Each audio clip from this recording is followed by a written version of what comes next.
Good morning, good afternoon, good evening, and welcome to Martyn Lucas Investor. Well, we warned of macro conditions and the Venezuelan crisis. It's happened. Donald Trump has decided to invade a country against all global recognition. This is not applying by global standards. He's basically doing what Putin does, going into a country and removing its leader. In a few seconds' time, we're going to hear live from Donald Trump. How will this affect the markets when they open on Sunday night? Expect volatility. This could be the thing that takes us over the knife edge now. So here we have Donald Trump live in a few minutes. We will cover it all live. Welcome to the show. Let me know in the poll. Do you think that are you worried? Are you concerned? Do you think this is the beginning now of a crash? The markets do not like uncertainty. When did America decide to go into countries and just take the leader overnight? I mean, Vladimir Putin's been trying to do that for ages, unsuccessfully. Trump did it in hours, just went in and took over the country. We have to remind you, though, that he didn't actually capture the leader. He was handed over. So it was a peaceful transition, other than a few bombs and so on and so forth dropped on the capital, Caracas. But in a few moments, we'll hear hear live from Donald Trump, see what he has to say. I am very happy that I am in Coca-Cola tonight because we will get volatility on the market. So far, crypto hasn't reacted to this at all. It's hardly doing anything. It's popped down, it dropped a little bit, but not much. So we're waiting now for Donald Trump. He will be speaking in a couple of seconds. Live here, we have two different feeds. We are waiting to bring you the broadcast live, but also discuss what the implications are of a stock market crash now. This is unprecedented territory. A US president has gone into a country and just taken what he wants. He's taken the leader. We now believe he's en route. He's on a ship on the way to New York to be tried. Not sure how that works, trying him in another country, but there it is. So we will cover Trump in a few moments' time. Of course, the markets are closed at the moment. I bought Coca-Cola over the weekend on Friday for a defensive position, preparing for volatility. Flipping heck, are we going to get volatility in the morning? So let's have a quick look at oil, where oil left off. Oil was rising into this. No surprise. Oil is up. Let me just bring that on the screen. I'll just zoom in a little bit for you. This is Chevron oil over the week. Oh, here we go. We're just waiting now for Trump. It looks like Mar-a-Lago in Florida. It looks like he's not even, it doesn't appear like he's reporting from the White House. Looks like he's reporting from Florida. Something so serious, and yet it's coming from his home. So there you go, his holiday home, his golf course, whatever. Anyway, Trump live in a few moments. We'll be there for it. We'll cover it all live for you. But over on Friday, we saw oil spike up again, 227. This is not good.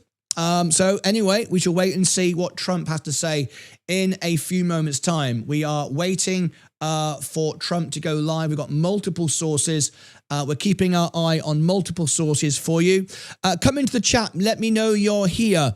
We love Trump, says DJ. We've got, yes, people are here giving their points of view. You can share your thoughts. I must say I'm completely impartial, but I'm not in favor of Trump behaving like a dictator, going into a country and just taking a leader. I'm not so sure I like that, but you are, of course, entitled to your point of view. Oh, stop it. You know, that's the winter White House. We were told that a long time ago, says Troy. Okay, fair enough. So now the White House is just okay, if that's fine. You can have your opinion. We're here to share. It's not a political show. We're just bringing you the facts, okay? You can say what you like. That's you all welcome. We are here, Pembrokeshire. James, good morning, Amia. We're waiting for Trump to speak live. We're seeing oil spike over on Friday. That went up. The markets are closed at the moment. We haven't got much reaction to crypto. It did sell off a bit. It did. It's not done much. I'm glad I'm not in it, to be perfectly honest. It went up to 90 something, back down to 89. So it's hardly moved really on all this news. There's no real safety there. If you're jumping into crypto thinking it's my safe haven, it's not been proven to do that. But anyway, we've got Trump waiting to speak. At any moment now, we'll cover it live. It's scheduled for 10 o'clock. That time has come and gone. We shall wait to see. I would have thought that this would be punctual, because basically a US president has invaded a country, landed with tanks and taken a president. Just like that. Boom. Imagine if that was your country. Trump can turn up and just go, I'm taking the leader because I don't like him. I mean, he may or may not have been a good leader. I don't know. But is it right that a president from the United States, the global police, can go in and just take a leader of a country? Doesn't seem to be right to me. But anyway, there it is. That's what's happened. We're going to cover it live. Trump seems to do whatever he wants now. So the whole world order is upended today. All his allies, the UK, have come out and condemned it. Everyone has condemned it. You can't just go into a country and take a leader because you don't like him. Imagine that. Imagine that. That's what Vladimir Putin has been trying to do, unsuccessfully. Let's read all your comments. USA stirring trouble again, says Boris. Good morning, said Anointed Flowers. I'm sharing everyone's comments. We're waiting for Trump to speak. The moment he does, we will bring it to you. This is a huge event, of course, today.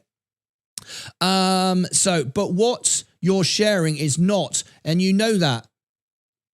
Hey, what do you mean I know that? I'm sharing everything openly and honestly. So this is the most honest, open, transparent YouTube TV channel in the world. Everyone gets a voice, including you. And remember, this is not your show. It's my show. And you're not even a member. And you're telling me you know that. What do I know? What do I know? I don't know anything. I'm simply sharing the facts and this on the channel. I'm not political in any way. I've got my American badge here. I'm a green card holder. I don't vote. I'm not here to vote. I'm not here to give you my political opinion. I'm just sharing you the facts. So please don't go against me just because you don't like what I'm saying. I'm just reporting on the news. How do you think the market will react at the open? I expect.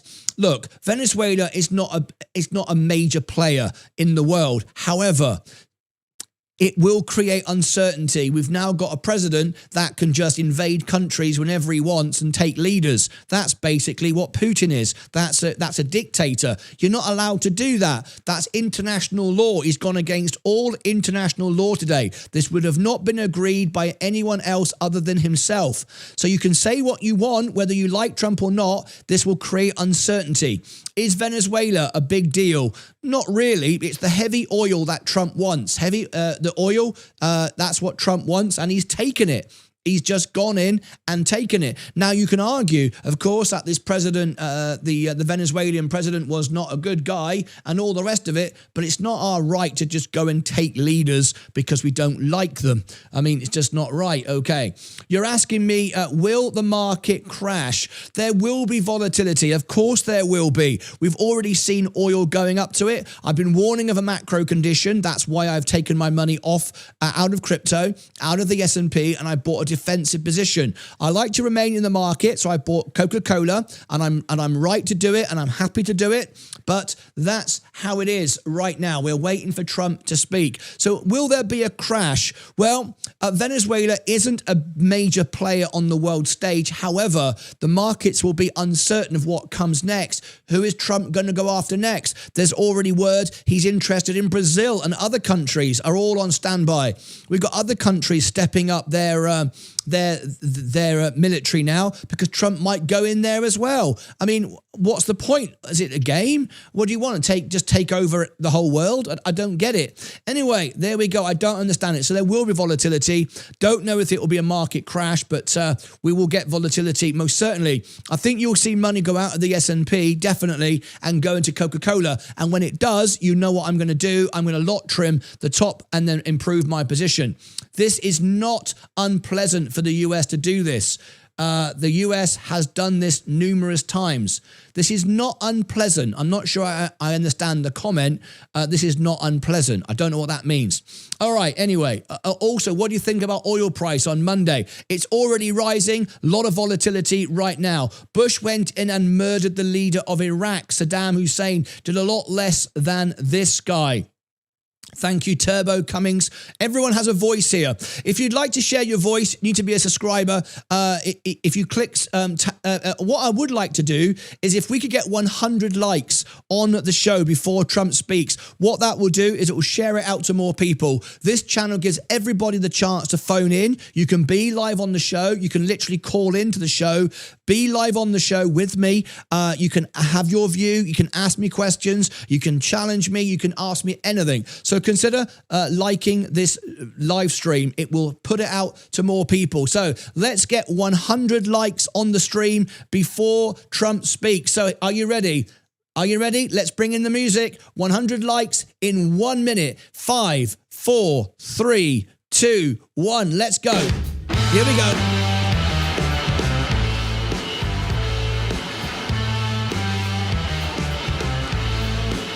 Okay, we're starting off with 1 like. Refresh the screen. Boom. Let's get to 100 likes in 1 minute.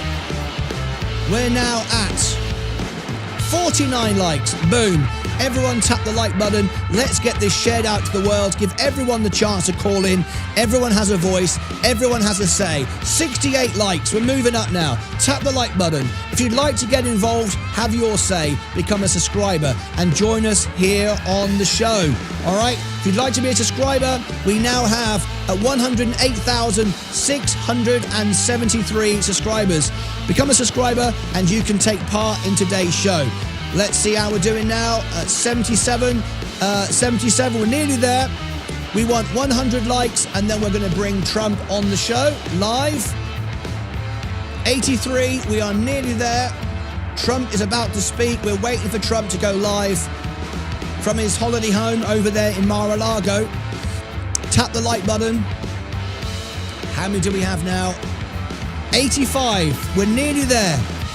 At 100, I'll bring you the news. We'll bring Trump live on the show. Come on, tap the like button and consider subscribing as well. That would be fantastic. Congratulations, our big winner of our big giveaway. We gave away $2,000 on our New Year's Eve show. More giveaways coming up. We gave away 9 prizes and $2,000. It's free to enter. Everyone wins on this show. 91. We're nearly there. 100 likes. We go live to Trump. Let's count down from 10 seconds. 10, 9, 8, 7, 6, 5, 4, 3, 2, 1. 95 likes. We nearly did it. I'm going to give you a round of applause anyway, because that was great. Congratulations, and thank everyone who wants to share the truth around the world today. This channel gives everyone the chance to have their say. You can all have a comment. You can all talk to me live. We're going to go now to Donald Trump. We're waiting to hear from him in Mar-a-Lago, it appears. So let me go to all comments and questions. Everybody has a voice here. Everyone can call in. I will open the phone line up. If you want to be on the phone on the show, you can. We will get a market reaction to this, of course, tomorrow night. I will cover it live, of course. So here is the live video phone-in. If you wish to be on the show, you can. There it is. You can be on the show, challenge me, ask me anything, be involved. You can talk to the world. We have 10 spots available. This is the most open channel in the world. There are 10 spots. You can all call in and be on the show live tonight. So if you want to be on the show, the link is at the top. You need to be a member, of course. We don't have bots, trolls, and scammers. If you are a member of the channel, which 98% of our live viewers are, we have the highest engagement rate of any channel in the world, way more than Mr. Beast. 98% of our live viewers are members. You can call in and have your say. Ask me a question. What would you like to know? All right, we're waiting for Trump. Let me have a look at how the markets are reacting. So we got Bitcoin. What is Bitcoin doing? Well, Bitcoin isn't doing a great deal at the moment. It's down slightly, but no big shakes with Bitcoin. Let's have a look at XRP. What's XRP doing? XRP isn't doing a great deal. It's down 1.37. We had a bit of a rally at the end of the year. Now it's dropping off again. Not that much, I will be honest. Ethereum. Let's have a look at Ethereum. These are regarded as safe havens for volatility in times of crisis. I don't see that. They're all down today. We showed you oil a few moments ago. Oil was spiking on Friday, but anyway, there we go. This is my real money, my real portfolio. I've sold all of my position in crypto, all of my position in the S&P, all of my position in SGov, and I'm 100% now, nearly $400,000, 380 to be exact, $380,000 in the defensive position, Coca-Cola. We don't just tell you things on this show, we do it, all right? This is my real money. Look, I've got 349,000 in Coca-Cola on my main account. I've been buying the dip, okay? And buy with conviction, I always do. My Roth IRA, I'm 100% in Coca-Cola, and there is 54,000. So there you go, just under $400,000, very close. Here we go, here's Trump. Any moment now, we're going to bring Trump to you. So stand by for Donald Trump. So I've gone defensive. I already preempted macro conditions and Venezuelan uncertainty. It's happened. It's happened. We've got what I predicted again. And on Monday morning, Sunday night, we'll cover it live, and we're going to get volatility. There's no question about it. You might go, I like what Trump's done. It's great, fantastic. But at the end of the day, a leader of a country, other than Putin, a dictator, or China, has gone into a country and taken the leader without unilateral agreement from the United Nations. Just gone in and done it. The markets will not like this. Now, you might like this. You might think, great, we love Trump. You might hate it and go, I don't like Trump. Here we are here for everybody. But at the end of the day, this is not a good move from a global position, and it's not a good move for the markets. Someone just gone, wow, all in on Coca-Cola. Yes, and I've used $110,000 of margin as well. I am very much all in, 100%. I do what I say what I do. I always buy with conviction. And remember, I've gone from $5,000 to $284,000. I've beaten Warren Buffett this year, Berkshire Hathaway, Bitcoin, and all hedge fund managers. This year, as you know, my portfolio in 1 year, if I go onto my stocks and shares in 1 year, in fact, it's all recorrecting now. 24%. It was 45%. Of course, the market is resetting for this year. 45% I did in 1 year. Year to date. The year to date was 45% just in the S&P, because I went all in here on Liberation Day. Well, now I'm doing exactly the same strategy this time, but I'm doing it for Coca-Cola as a defensive position. Okay? So I always do what I say, and I say what I do. I don't just talk a big game. I do it live in front of all of you, and this is what I'm doing. So we're waiting for Trump to make this statement. We are going to get volatility. There is no doubt about it. All right. I've just got a message coming in. I'm just going to listen to it a minute.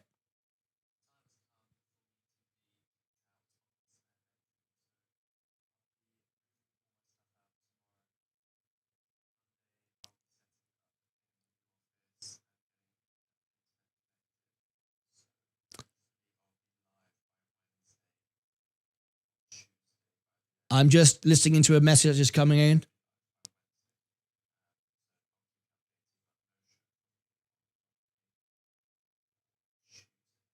Okay, I just got a message I just wanted you to hear, so I got an update from what's going on. Thank you for that.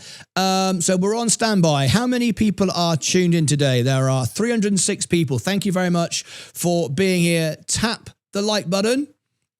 Tap the like button if you can. Share this out to more people, and consider subscribing would be very, very kind as well. Right, no one has called in. We've got a lot of people saying all kinds of stuff in the chat. People against me, for me, whatever. I have no idea why. I'm not here politically. I'm just giving you the facts. But as always, those that attack me and say I'm wrong never call in. It's always the same. But if you are so tough and if you think you're so great, call in, challenge me, ask me a question, be on the show, represent your country in a respectful way, be live on the show, have your say, ask a question. And as always, the trolls who wish to say stuff in the chat, never call in. The phone line is open. Anyone can call in to the show. It's up at the top.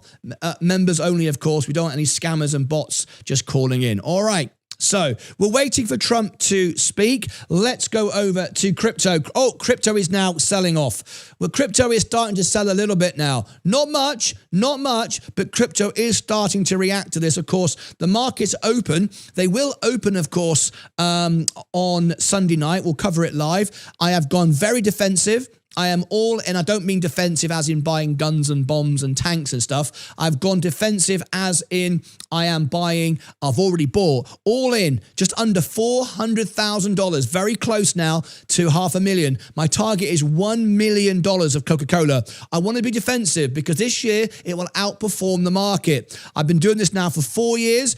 These are my trades. 112 trades, 107 wins. And the only few times I lost was to show you how not to do it. I did it all live on the show. Everything is verified. Everything is real. This is the most honest channel on YouTube TV. So while we wait for Donald Trump to enter the stage, we're just waiting for him. I will go to comments and questions. So what do we have?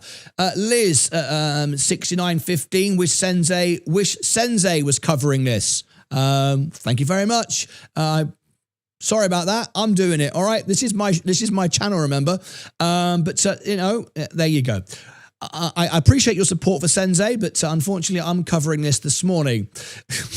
It's nice, isn't it? All the volumes on stock that I have is above average volume. Isn't that positive? Agreed, Byron. Thanks, Pembrokeshire James. Thank you for taking your time to bring us some good content. You're very, very welcome. Why is he the first to do this? Why is he the first to do this? I'm not sure I understand the question. Please repeat it. If 98% of people are members, why do you talk to them like they are little kids? No wonder nobody wants to call you. Not one person. Well, you, sir, are a bloody idiot and you know nothing about anything. 98% of my viewers are members. It's the highest engagement rate of any channel in the world. Why would they be members if they didn't feel it was a value? You're making absolutely no sense. And you're saying they're not calling in. Neither are you. So you're just talking absolutely nonsense. The empty vessels always make the most noise. My viewers don't want to call it at the moment because they're busy watching the show. That's how it goes sometimes, all right?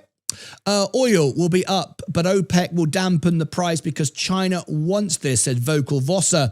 I love when these trolls come on and say absolutely stupid things. Haha, Martin, buying no guns. Yeah, I won't be buying any guns. I'll be buying just Coca-Cola, a business of a defensive play. Crypto is pumping. What on earth are you talking about? Here we go. Crypto is pumping. Shall we have a look? Is crypto pumping? Yep. See what I mean? These are the sort of idiots you get. Here we go. Crypto is pumping. A non-member talking absolutely rubbish. David Hensley, special guest on the show. At David Hensley 3009 donated $2 through a super chat. I know, I'm glad you're doing this, Martin. Thank you. Thank you very much, David Hensley. Very much appreciate your support to the show. Thank you for everything that you do. Another false narrative takeover of a country, just like they did with Chavez, said KC. Everyone has an opinion, everyone has a view, and we'll share it all here for the world to see. All right? Trump isn't the first to do this. Bush did it with Saddam and Obama. That's not true, Dean. When Trump went in and Obama went in, they had some, it was already going through United Nations. There was some agreement. There was disagreement, but there was a discussion had. There was no discussion. There was no United Nations. There was no preemptive discussion about anything. Trump just went in. This is an unprecedented. This has not happened like this before. This has only happened with Putin and China. Trump has today, whether you like him or not, has behaved like a dictator. The whole of his, all 100% of his allies today have said, what is going on? This was not agreed by anyone. He just went in and did it. So please be accurate. Saying Trump isn't the first to do this is not true. You may or may not have agreed with what happened in the Iraq war. You may be in favor of it. You may not. I'm not going to give my opinion on that. But there was United Nations resolutions. There was some agreement, disagreement, but there was a discussion. We didn't just wake up in the morning and find out that United States had gone in and done something without anybody knowing. We all knew what they were going to do. Some agreed with it, some didn't. So what you're saying, Dean, isn't completely accurate. Bring back Sensei, another user. You're not a member of my channel, so why are you being a troll? Sensei hasn't gone anywhere. It's just my show, and I'm on the show today.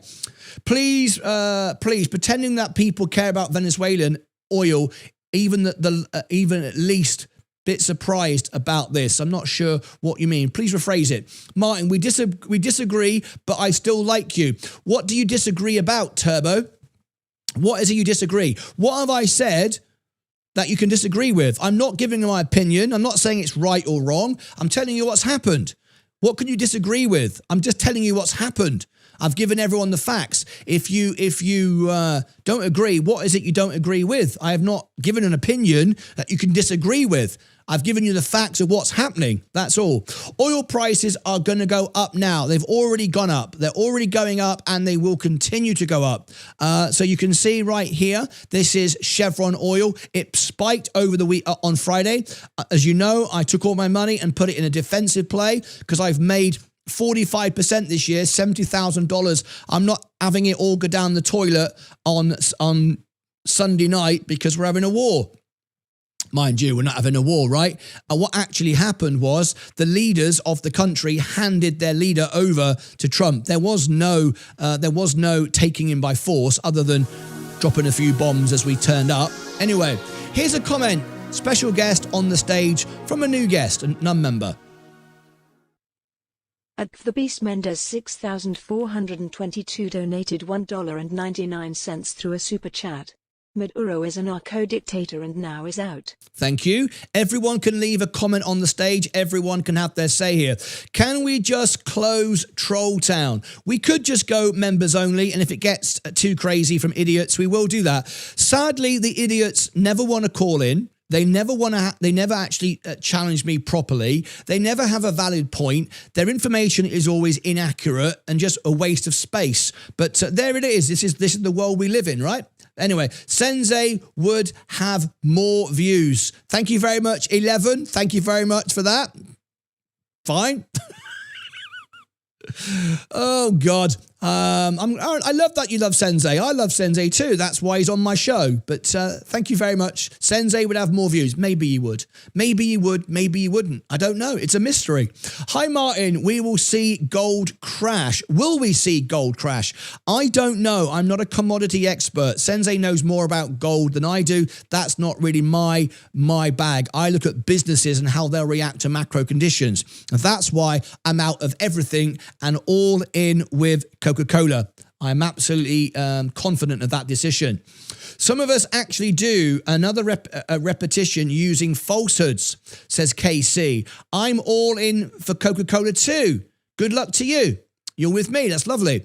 If I had enough time in the day, I would call in, but I wouldn't want to bore you and the audience with my drabble. See, Martyn, not a problem. Everyone's entitled to be in. It's nice that you're saying that you want to call in, though, because our dear troll thinks that nobody actually wants to call in. No gold crash. Central banks say no. I own energy, chips, cannabis, and Kratos, says Jimmy. Nice one, David, says Liz. Greenland in Canada and next. Still nobody would give a... Okay, we're not going to... we can't swear on the show. We just don't do that. XRP isn't the only crypto. My portfolio is green today and was up 15% yesterday. Yes, it was up yesterday. Not so much today, though, was it? All right. So let's just keep this truthful, shall we? Let's look on the XRP bubbles. This is the whole of the XRP market. As you can see, there's lots up here today. I'm showing you on the screen. Zora, Flow, 25%, B up 54.5%, Fluid up 13%. You're absolutely right. Here's the information I'm sharing on the screen. I'm not here to try. I'm not sponsored by anyone, folks. I refuse sponsorship all day, every day. I get offered 30 grand every few days, and I take no sponsorship. I'm not here to give my opinion. I'm here to give you the facts and share it with you openly and honestly. Will we see gold crash? I honestly don't know. Oh, Sensei is calling in. Sensei is calling in.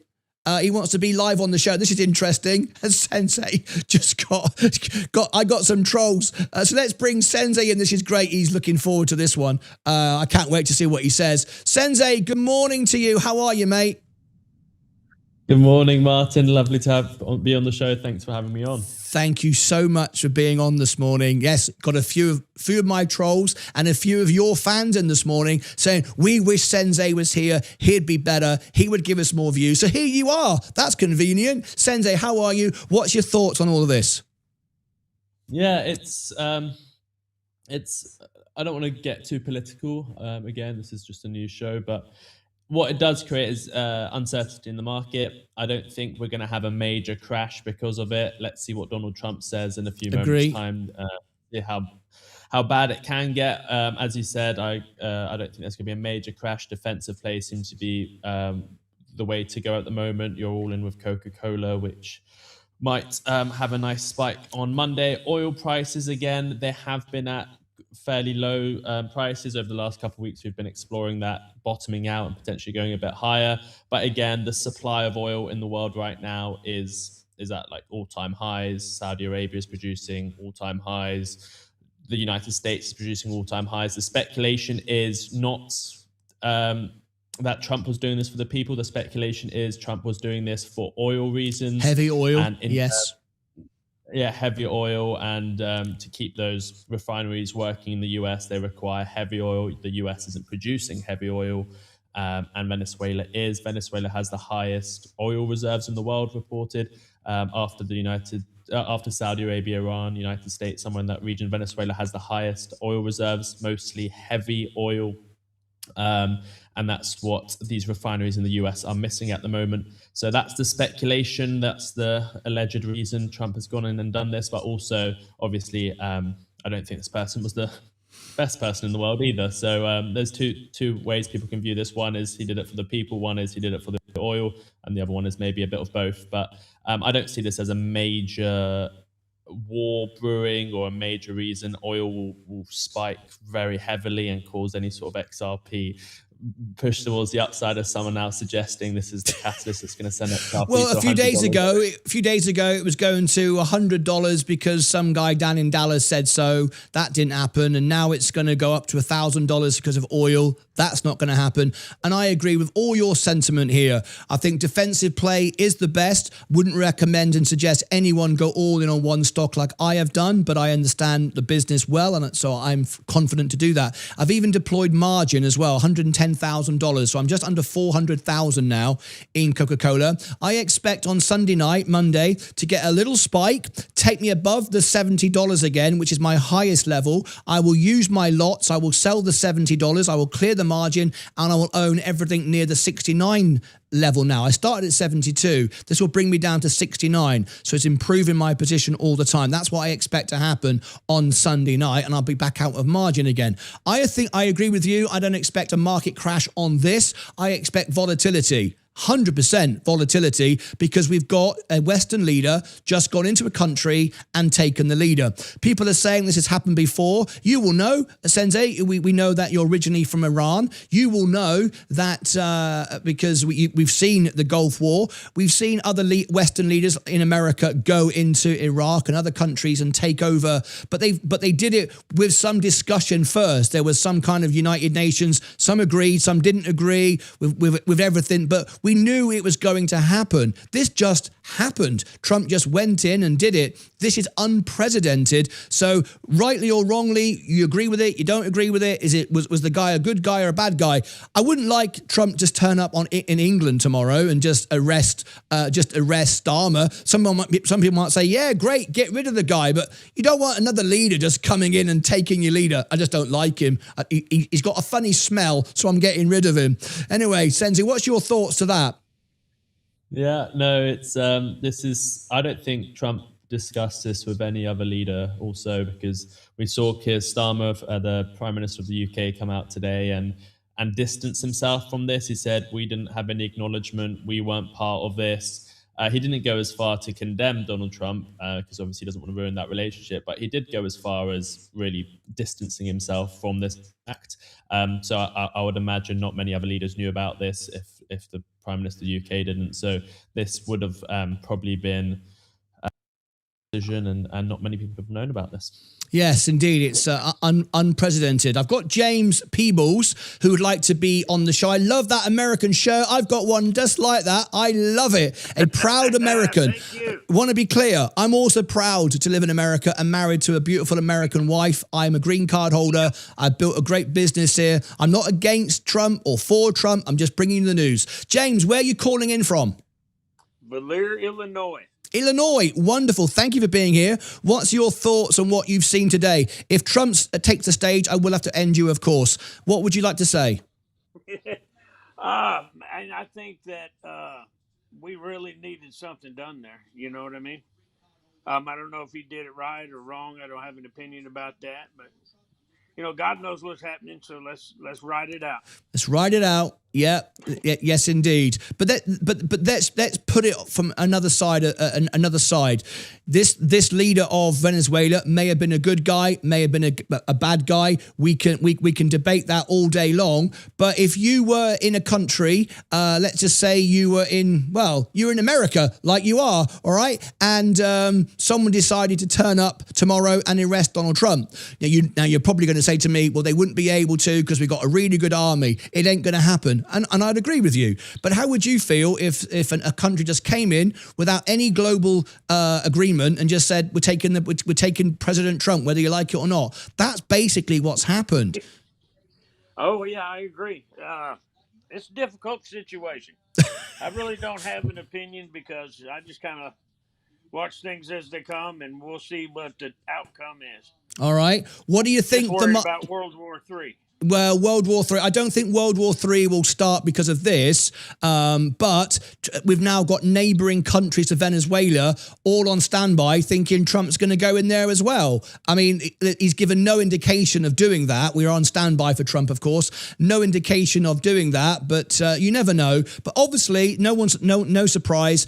Putin came out and condemned it. Well, there's a surprise. But hang on a minute, Putin. You just went into Ukraine and you've been trying to take a leader for ages. Except you're rubbish. You've not been able to do it. Just saying, not that I'm in favour of taking leaders of countries, but give him his due. Trump did it straight away. Putin, rubbish. Not able to do nothing, all right? So anyway, there you go.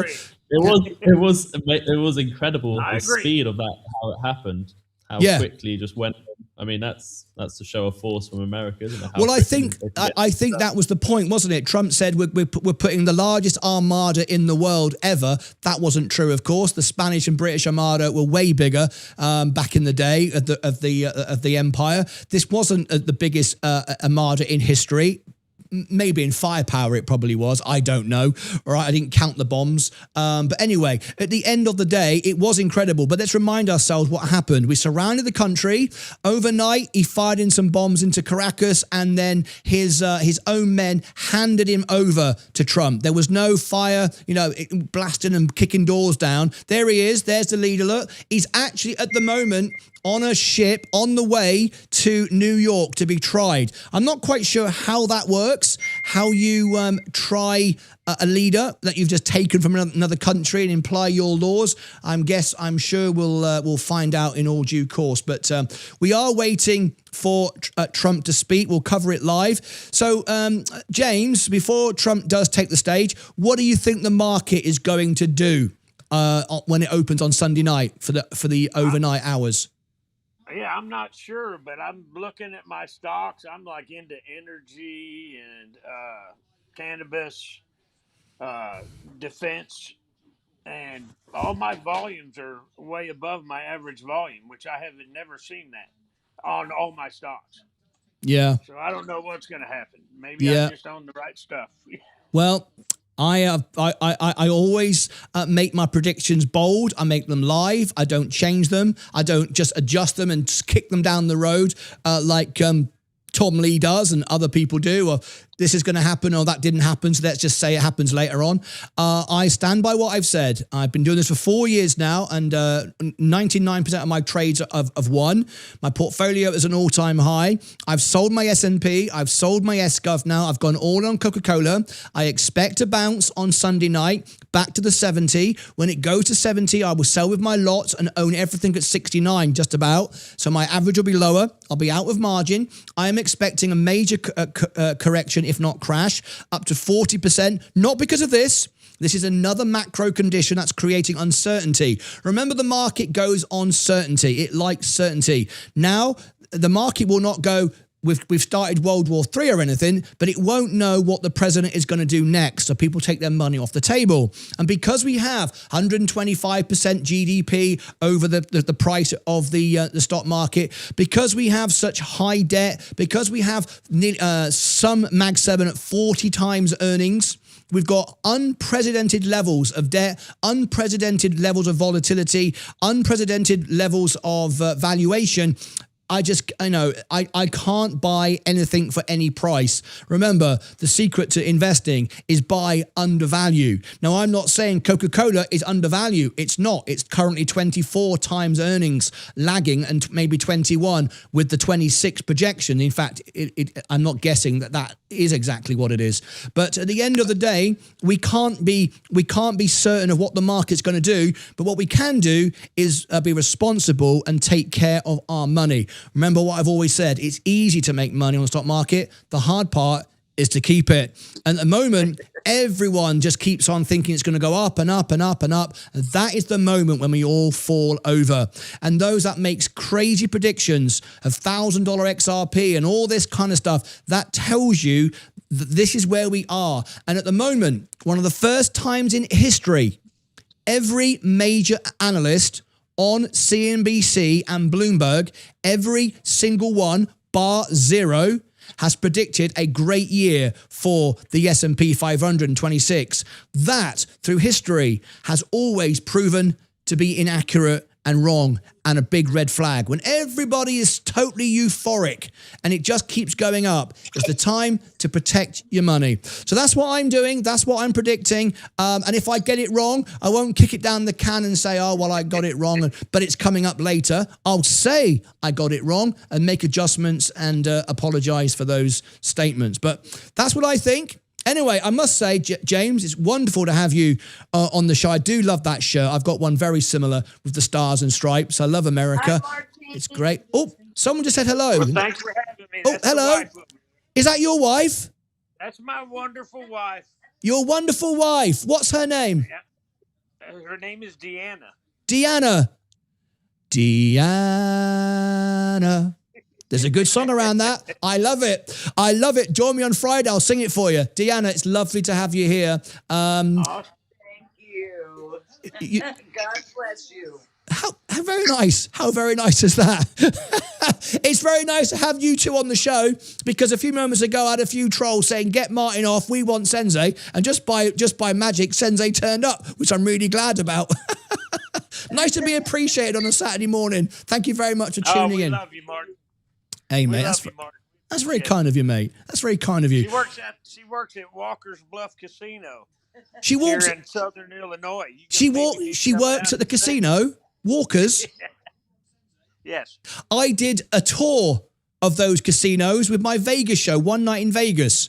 I came in with a Bobby Darin suit, a grey suit, and I was singing Mac the Knife with my 6 showgirls and my orchestra.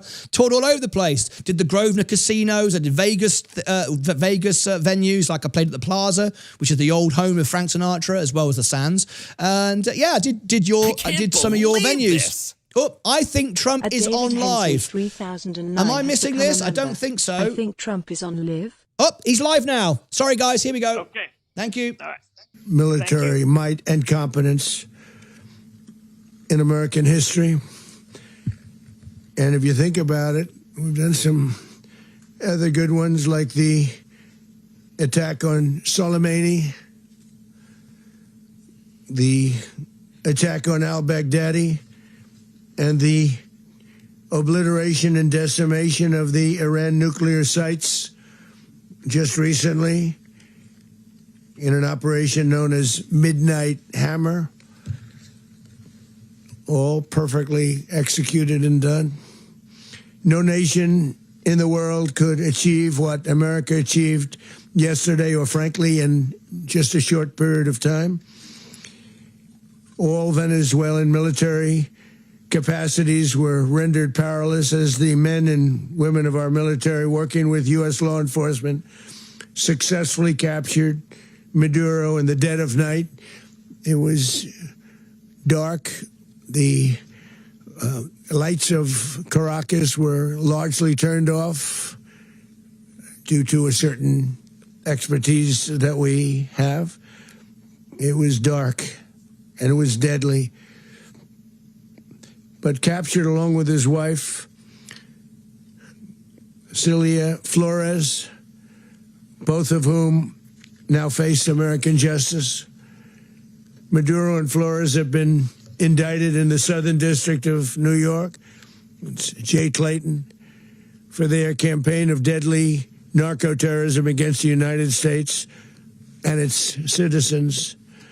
I want to thank the men and women of our military who achieved such an extraordinary success overnight with breathtaking speed, power, precision, and competence.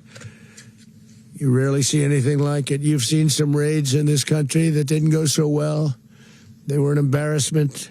If you look back to Afghanistan, or if you look back to the Jimmy Carter days, they were different days. We're a respected country again, like never before. These highly trained warriors operating in collaboration with U.S. law enforcement caught them in a very ready position. They were waiting for us. They knew we had many ships out in the sea. We're just sort of waiting. They knew we were coming.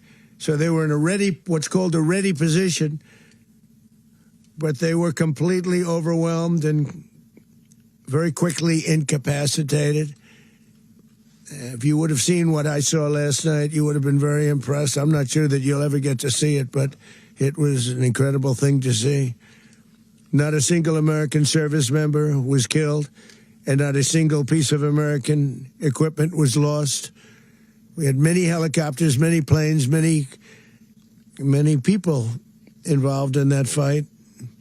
But think of that, not one piece of military equipment was lost, not one service member was, more importantly, killed. The United States military is the strongest and most fearsome military on the planet by far.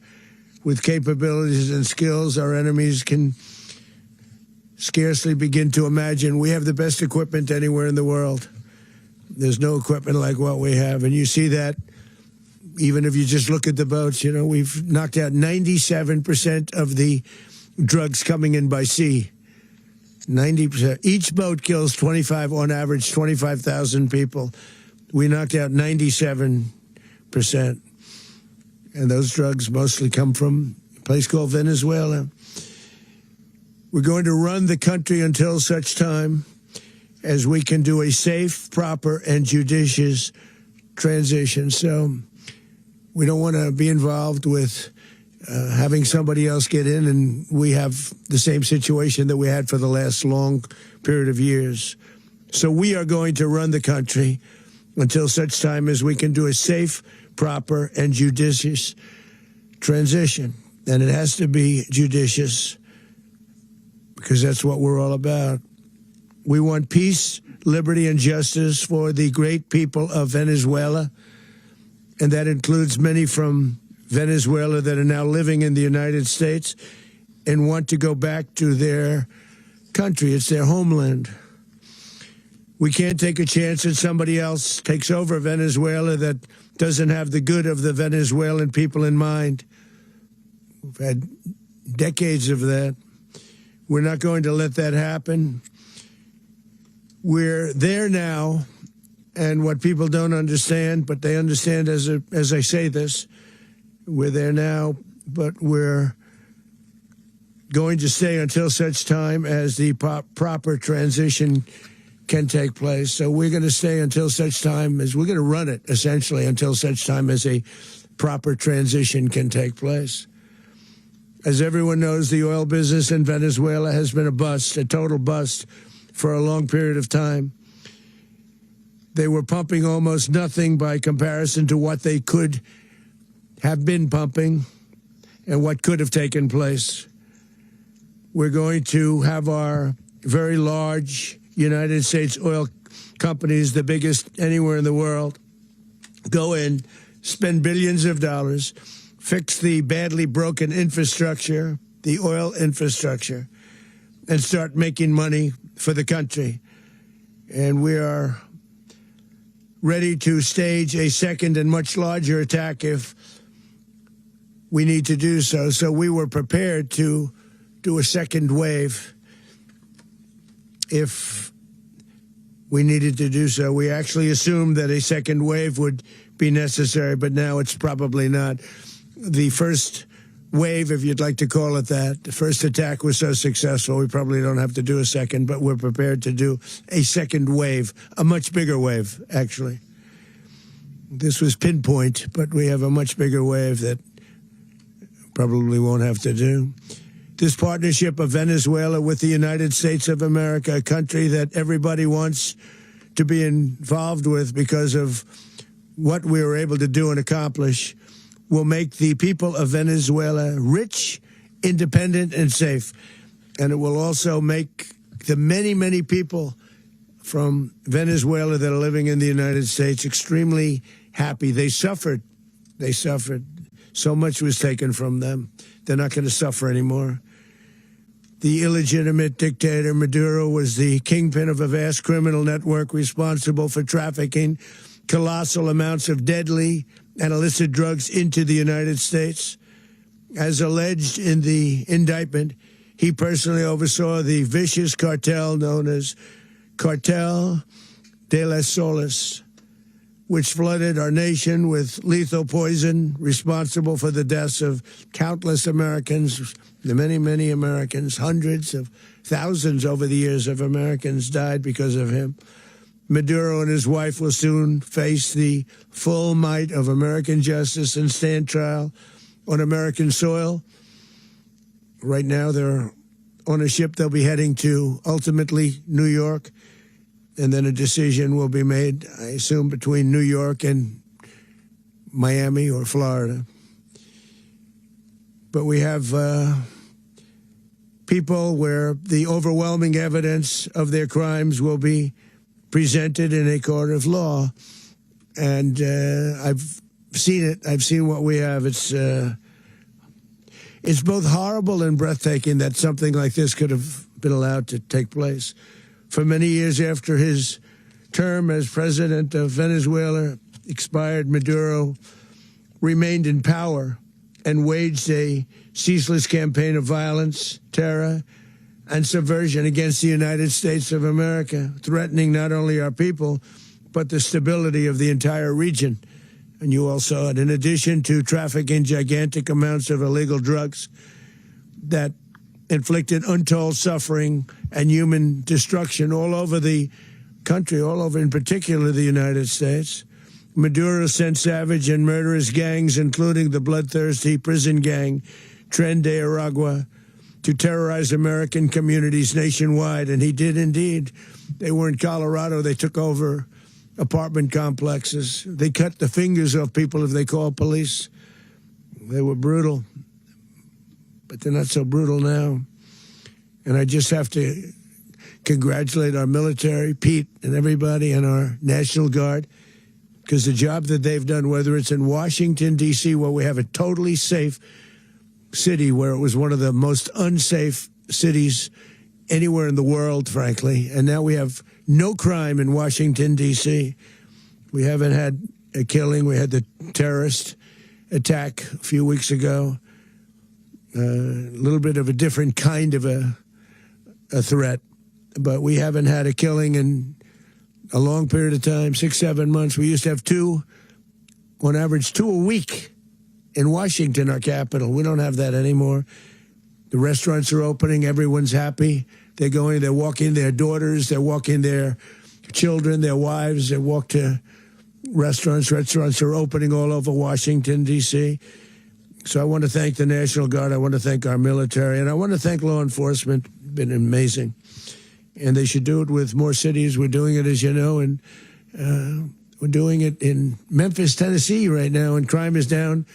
We've just sort of started a few weeks ago, but crime is down now 77%.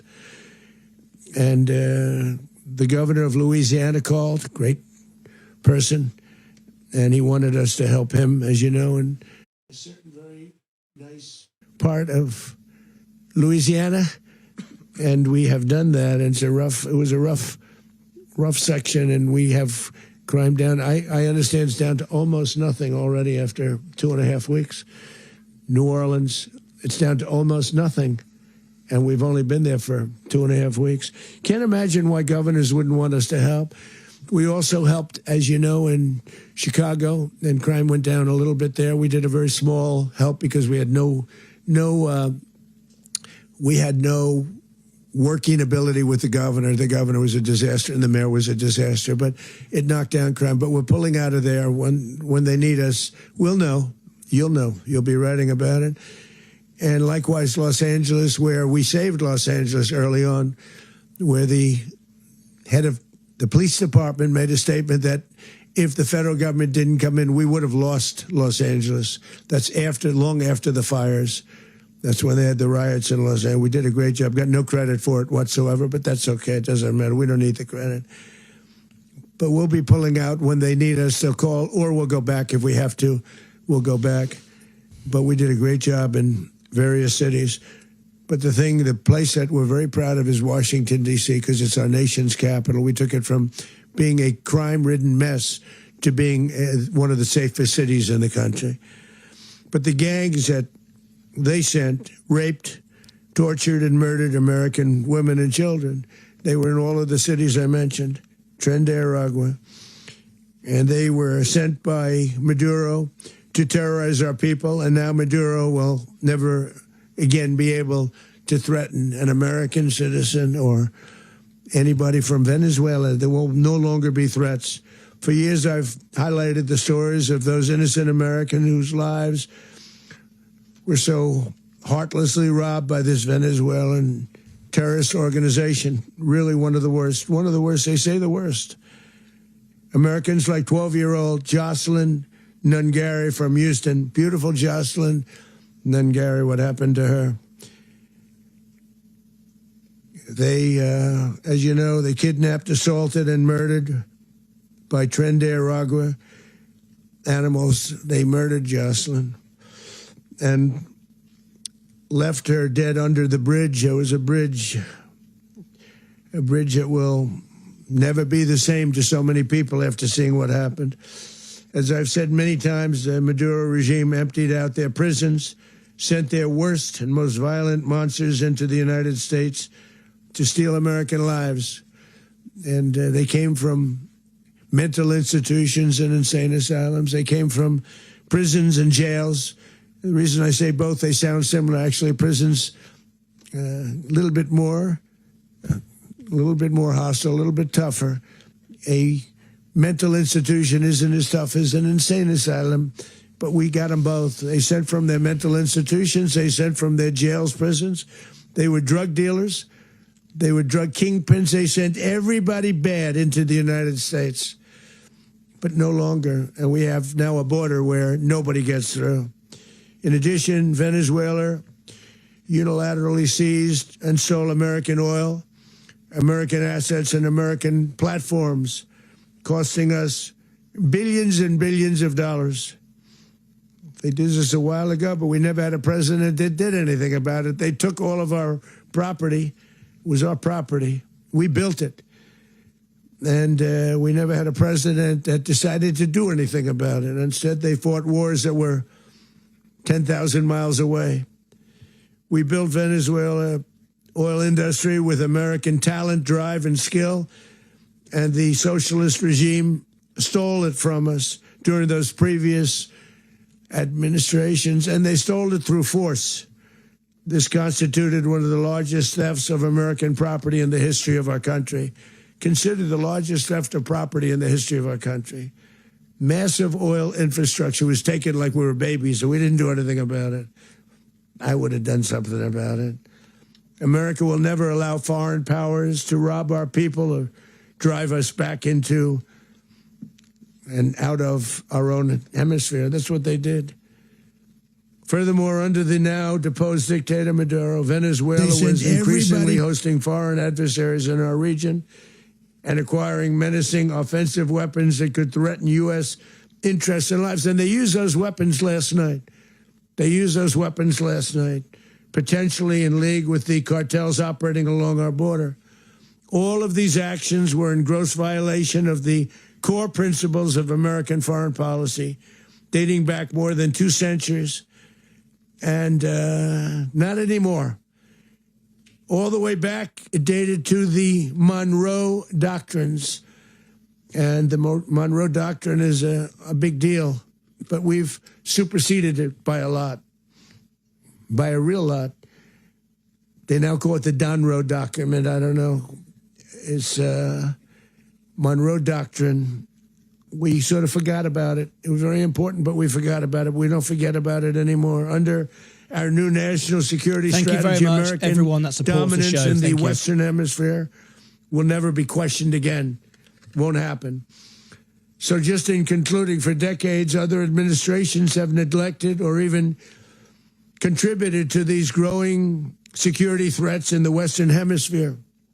Under the Trump administration, we are reasserting American power in a very powerful way in our home region. And our home region is very different than it was just a short while ago. The future will be, and we did this in my first term. We had great dominance in my first term, and we have far greater dominance right now. Everyone's coming back to us. The future will be determined by the ability to protect commerce and territory and resources that are core to national security. These are core to our national security. Just like tariffs they've made our country rich, and they've made our national security stronger than ever before. But these are the iron laws that have always determined global power. And we're going to keep it that way. We will secure our borders. We will stop the terrorists. We will crash the cartels, and we will defend our citizens against all threats, foreign and domestic. Other presidents may have lacked the courage or whatever to defend America, but I will never allow terrorists and criminals to operate with impunity against the United States. This extremely successful operation should serve as warning to anyone who would threaten American sovereignty or endanger American lives. Very importantly, the embargo on all Venezuelan oil remains in full effect. The American Armada remains poised in position, and the United States retains all military options until United States demands have been fully met and fully satisfied. All political and military figures in Venezuela should understand what happened to Maduro can happen to them, and it will happen to them if they aren't just fair, even to their people. The dictator and terrorist, Maduro, is finally gone, and Venezuela people are free. They're free again. It's been a long time for them, but they're free. America is a safer nation this morning. It's a prouder nation this morning because it didn't allow this horrible person and this country that was doing very bad things to us. It didn't allow it to happen. And the Western Hemisphere is right now a much safer place to be. So I want to thank everybody for being here. I want to thank General Raisin Kane. He's a fantastic man. I've worked with a lot of generals. I worked with some I didn't like. I worked with some I didn't respect. I worked with some that just weren't good.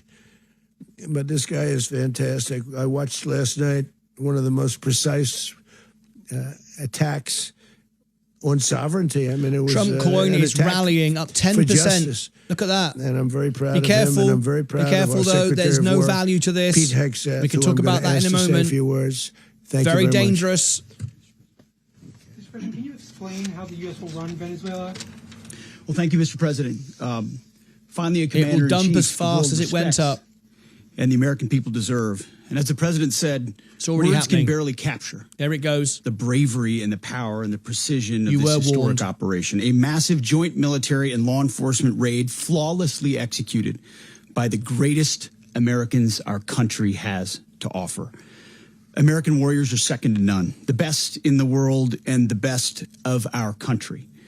What all of us witnessed last night was sheer guts and grit, gallantry, and glory of the American warrior. I'm simply humbled by such men. And I tip my hat to our chairman, Dan Raisin Kane, and all those Americans who stood watch last night. Our warriors are the elite of America, and again, President Trump has your back. No other country on planet Earth, and it's not even close, could pull this kind of operation off. And no other president has ever shown this kind of leadership, courage, and resolve. The most powerful combination the world has ever seen. Please be careful. As the president said, our adversaries remain on notice. America can project our will anywhere, anytime. The coordination, the stealth, the lethality, the precision, the very long arm of American justice, all on full display in the middle of the night. Nicolas Maduro had his chance, just like Iran had their chance, until they didn't and until he didn't. He effed around and he found out. President Trump is deadly serious about stopping the flow of gangs and violence to our country. Deadly serious about stopping the flow of drugs and poison to our people. Deadly serious about getting back the oil that was stolen from us. And deadly serious about reestablishing American deterrence and dominance in the Western Hemisphere. This is about the safety, security, freedom, and prosperity of the American people. This is America first. This is peace through strength. And the United States War Department is proud to help deliver it. Welcome to 2026. And under President Trump, America is back. I'd like to welcome now our chairman, Chairman Raising Cane, to give a few more details about the operation. Mr. Chairman. Thank you, Mr. Secretary. Thank you, Mr. President, and good morning. Last night, on the order of the President of the United States and in support of a request from the Department of Justice, as the President said, the United States military conducted an apprehension mission in Caracas, Venezuela, to bring to justice two indicted persons, Nicolas and Cecilia Maduro. This operation, known as Operation Absolute Resolve, was discreet, precise, and conducted during the darkest hours of January 2nd and was the culmination of months of planning and rehearsal, an operation that, frankly, only the United States military could undertake. What I'd like to do this morning is talk to you through some of the preparation and the details without compromising any of our tactics, techniques, and procedures. There is always a chance that we'll be tasked to do this type of mission again. Our interagency work began months ago and built on decades of experience of integrating complex air, ground, space, and maritime operations. While the past 2 decades have honed the skills of our special operations forces, this particular mission required every component of our joint force, with soldiers, sailors, airmen, Marines, and Guardians working in unison with our intelligence agency partners and law enforcement teammates in an unprecedented operation. We leveraged our unmatched intelligence capabilities and our years of experience in hunting terrorists, and we could not have done this mission without the incredible work by various intelligence agencies, including the CIA, NSA, and NGA.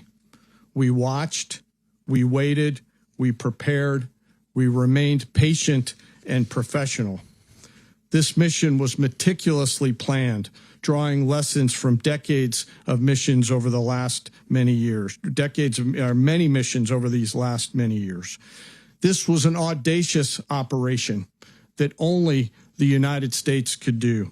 It required the utmost of precision and integration within our joint force. And the word integration does not explain the sheer complexity of such a mission. An extraction so precise, it involved more than 150 aircraft launching across the Western Hemisphere in close coordination, all coming together in time and place to layer effects for a single purpose: to get an interdiction force into downtown Caracas while maintaining the element of tactical surprise.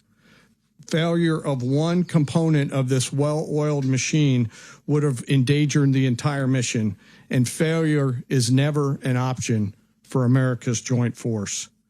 Those in the air over Caracas last night were willing to give their lives for those on the ground and in the helicopters. Let me talk a little bit about the preparation. After months of work by our intelligence teammates to find Maduro and understand how he moved, where he lived, where he traveled, what he ate, what he wore, what were his pets. In early December, our force was set pending a series of aligned events. Key was choosing the right day to minimize the potential for civilian harm and maximize the element of surprise. and minimize the harm to the indicted personnel so, as the president said, they could be brought to justice. And as the president said earlier today, weather in Venezuela is always a factor this time of the year. And over the weeks through Christmas and New Year's, the men and women of the United States military sat ready, patiently waiting for the right triggers to be met and the president to order us into action. Last night, the weather broke just enough, clearing a path that only the most skilled aviators in the world could maneuver through. Ocean, mountain, low cloud ceilings. But when tasked with a mission, this organization does not quit. At 10:46 p.m. Eastern time last night, the president ordered the United States military to move forward with this mission. He said to us, and we appreciate it, Mr. President, good luck and Godspeed. And those words were transmitted to the entire joint force. Over the course of the night, aircraft began launching from 20 different bases on land and sea across the Western Hemisphere. In total, more than 150 aircraft, bombers, fighters, intelligence, reconnaissance, surveillance, rotary wing were in the air last night. Thousands and thousands of hours of experience were airborne. Our youngest crew member was 20, and our oldest crew member was 49. And there's simply no match for American military might. As the night began, the helicopters took off with the extraction force, which included law enforcement officers, and began their flight into Venezuela at 100 feet above the water. As they approached Venezuelan shores, the United States began layering different effects provided by Spacecom, Cybercom, and other members of the interagency to create a pathway. Overhead, those forces were protected by aircraft from the United States Marines, the United States Navy, the United States Air Force, and the Air National Guard. The force included F-22s, F-35s, F-18s, EA-18s, E-2s, B-1 bombers, and other support aircraft, as well as numerous remotely piloted drones.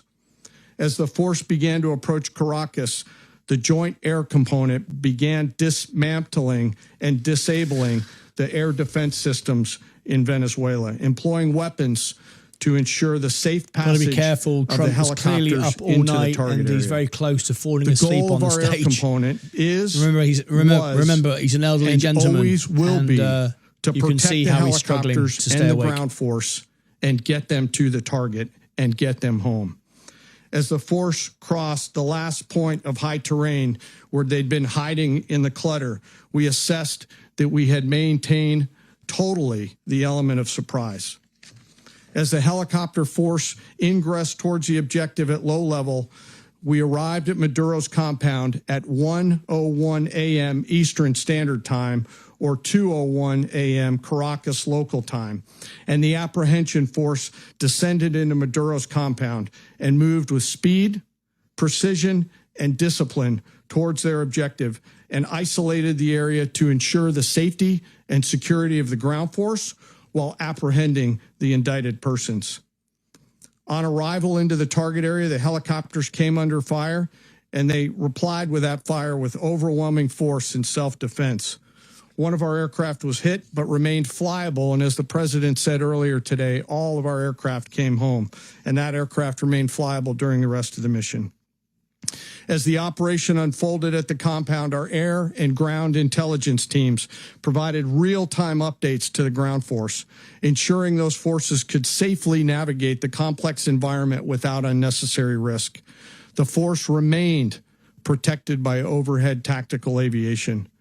Maduro and his wife, both indicted, gave up and were taken into custody by the Department of Justice, assisted by our incredible U.S. military with professionalism and precision, with no loss of U.S. life. After securing the indicted persons, the force began to prep for departure.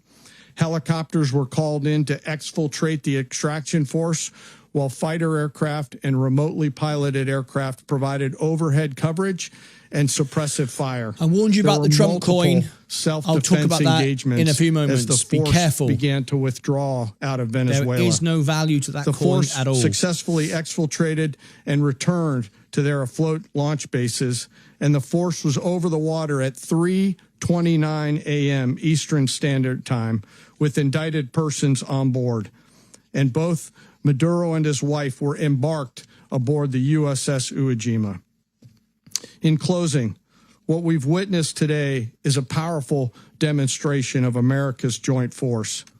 We think, we develop, we train, we rehearse, we debrief, we rehearse again and again, not to get it right, but to ensure that we cannot get it wrong.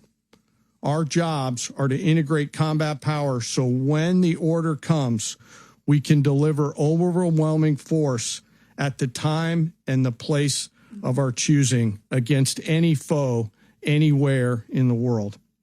I am immensely proud today of our joint force and filled with gratitude to represent them here today.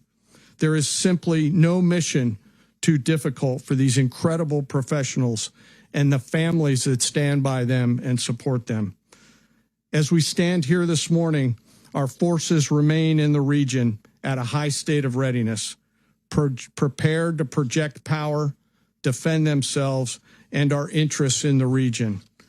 This operation is a testament to the dedication and unwavering commitment to justice and our resolve to hold accountable those who threaten peace and stability. In closing, I want to express my heartfelt gratitude to the brave men and women who executed this mission. Their courage and tireless commitment to our nation are what makes us strong. Thank you, Mr. Secretary, and thank you, Mr. President. Well, I don't have much to add to what you've heard now, other than the following points. Nicolas Maduro was indicted in 2020 in the United States. He is not the legitimate president of Venezuela. That's not just us saying it. The first Trump administration, the Biden administration, the second Trump administration, none of those three recognized him. He's not recognized by the European Union and multiple countries around the world. He is a fugitive of American justice with a $50 million reward, which I guess we saved $50 million. And make sure. Yeah, exactly. But don't let anybody claim it. Nobody deserves it but us. But I want to be clear about one thing. Nicolas Maduro had multiple opportunities to avoid this. He was provided multiple very, very, very generous offers and chose instead to act like a wild man, chose instead to play around. And the result is what we saw tonight. The other message here is the following. You have a guy, like many people around the world, they like to play games. You have a guy who decides he's going to invite Iran into his country, is going to, do the confiscation of American oil companies, is going to flood our country with gang members, is going to take Americans prisoner and try to hold them for hostage and trade them like he was able to do with the Biden administration. Basically likes to play games all this time and thinks nothing's going to happen. And I hope what people now understand is that we have a president. The 47th president of the United States is not a game player. When he tells you that he's going to do something, when tells you he's going to address a problem, he means it. He actions it. I can tell you, I've watched this process now for 14, 15 years, been around it. Everybody talks. I'm going to do this. I'm going to do that. When I get there, we're going to do this. We're going to take. This is a president of action. Like, I don't understand yet how they haven't figured this out. And now, if you don't know, now you know. Because this is the way it's going to play out. And I think people need to understand that this is not a president that just talks and does letters and press conferences. And, if he says he's serious about something, he means it. And this is something that was a direct threat to the national interest of the United States. And the president addressed it. There's a president of peace, by the way. I told you what I just said earlier. This guy had multiple opportunities to find his way somewhere else and figure out another. He could have been living somewhere else right now, very happy. But instead, he wanted to play big boy. And so now, he's got other sets of problems on his hands. And but I think that the message here should be for the world. Look, the president doesn't go out looking for people to pick fights with. He's not generally wants to get along with everybody. We'll talk and meet with anybody. But don't play games. Don't play games with this president's in office because it's not going to turn out well. And so I hope that, I guess the that lesson was learned last night, and we hope it'll be instructive moving forward. Is that a message for Cuba? Mr. President. Mr. President. Mr. President. Mr. President. You said that the U.S. is going to run Venezuela. So who's in power right now? Well, we're going to be running it with a group, and we're going to make sure it's run properly. We're going to rebuild the oil infrastructure, which will cost billions of dollars. It'll be paid for by the oil companies directly. They will be reimbursed for what they're doing, but that's going to be paid. And we're going to get the oil flowing the way it should be. As you know, it was just a minor flow. It was actually a minor flow for what they have. But we're going to run it properly, and we're going to make sure the people of Venezuela are taken care of. We're going to make sure the people that were forced out of Venezuela by this thug are also taken care of. Mr. President, does the U.S. running the country mean that U.S. troops will be on the ground? How will that work? Well, you know, they always say boots on the ground. Oh, so we're not afraid of boots on the ground if we have to have. We had boots on the ground last night at a very high level, actually. We're not afraid of it. We don't mind saying it.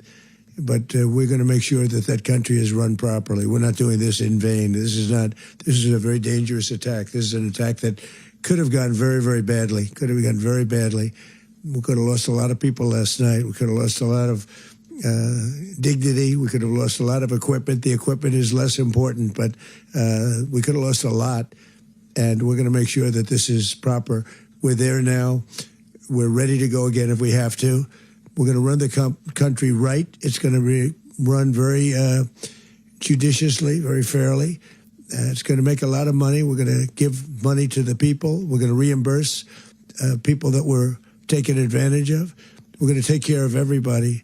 It's very important. We couldn't let them get away with it. You know, they stole our oil. We built that whole industry there. And they just took it over like we were nothing. And we had a president that decided not to do anything about it. So we did something about it. We're late, but we did something about it. Yeah, please. Can you explain the exact mechanism by which you're going to run the country? Are you going to designate a U.S. official to coordinate? Yes, it's all being done right now. We're designating people. We're talking to people. We're designating various people, and we're going to let you know who those people are. That would run Venezuela. Well, it's largely going to be, for a period of time, the people that are standing right behind me. We're going to be running it. We're going to be bringing it back. It's a dead, you know, I talk about a dead country. A year and a half ago, we were a dead country. Now we're the hottest country anywhere in the world. We're a country doing better than any country anywhere in the world. And it required leadership. Venezuela has a lot of bad people in there, a lot of bad people that shouldn't be leading. We're not going to take a chance that one of those people take over for Maduro. So you can look at, and others, we have fantastic people, including people in the military. So we're going to have a group of people running it until such time as it can be put back on track, make a lot of money for the people, and give people a great way of life, and also reimbursement for people in our country that were forced out of Venezuela. Rubio would be... You said earlier today that you weren't going to back Machado to come back and be the opposition leader in your Fox and Friends interview. And then you also mentioned the vice president of Venezuela. Are you going to work with the vice president of Venezuela, or how do you foresee the relationship going? I understand she was just sworn in, but she was, as you know, picked by Maduro. So Marco's working on that directly. He's just had a conversation with her, and she's essentially willing to do what we think is necessary to make Venezuela great again. Very simple. Mr. President, Colombian President Gustavo Petro, a couple weeks ago, he said he's got to watch his ass. And today, he said he's not concerned about anything happening to him in the aftermath of this operation. So just what your message is about that. Well, he has cocaine mills. He has factories where he makes cocaine. And, yeah, I think I stick by my first statement. He's making cocaine. They're sending it into the United States. So he does have to watch his ass. Did you notify any members of Congress in advance? Marco, do you want to talk about that? Because you were involved in it. Sure. We called members of Congress immediately after. This was not the kind of mission that you can do congressional notification on. It was a trigger-based mission in which conditions had to be met night after night. We watched and monitored that for a number of days. So it's just simply not the kind of mission you can call people and say, hey, we may do this at some point in the next 15 days. But it's largely a law enforcement function. Remember, at the end of the day, at its core, this was an arrest of 2 indicted fugitives of American justice.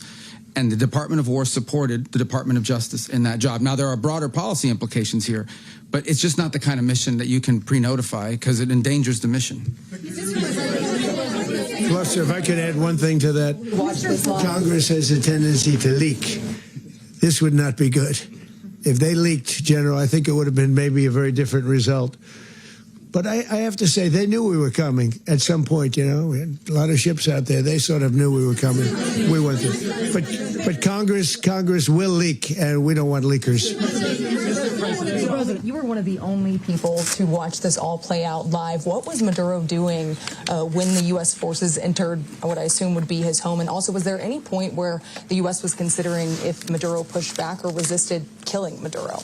It could have happened. I warned you, told you right at the top when to get out of that. There it is. The safe places, all steel. And he wasn't able to make it to the door because our guys were so fast. They went through the opposition so fast. And there was a lot of opposition. You know, people were wondering, do we get them by surprise? Sort of surprised, but they were waiting for something. It was a lot of opposition. There was a lot of gunfire. You saw some of it today. But he was trying to get to a safe place, which wasn't safe because we would have had the door blown up in about 47 seconds, they say on average, regardless of how thick the steel was. It was a very thick door. It was a very heavy door, but he was unable to get to that door. He made it to the door. He was unable to close it. Go ahead, finish. Where is Maduro going to be in the time being right now? Do you know his exact Well, whereabouts? eventually, ultimately, in the near future, he's going to be brought to New York. And where is he going to be held? Where is he going to be held in New York? Do you know? That's going to be up to the officials that do these things. Mr. President, the U.S. has something of a mixed track record of ousting dictators without necessarily a plan for what comes afterwards. Not with Did me, that weigh on your decision? Well, that's when we had different presidents, but with me, that's not true. With me, we've had a perfect track record of winning. We win a lot, and we win. If you look at Soleimani, you look at al-Baghdadi, you look at the Midnight Hammer. Midnight Hammer was incredible. Right now, you wouldn't have peace in the Middle East. We have essentially peace in the Middle East because of that. If we weren't successful with Midnight Hammer, you wouldn't have peace in the Middle East. With me, you've had a lot of victory. You've had only victories. You've had no losses. Yeah. Mr. President, can you? How long do you expect the U.S. to run Venezuela, and how soon do you want Venezuelan people to hold elections? So I'd like to do it quickly, but it takes a period of time. You know, we're rebuilding. We have to rebuild their whole infrastructure. The infrastructure is rotted. It's actually very dangerous. It's blow-up territory. Oil is very dangerous. It's a very dangerous thing to take out of the ground. It can kill a lot of people. It has killed a lot of people doing just that.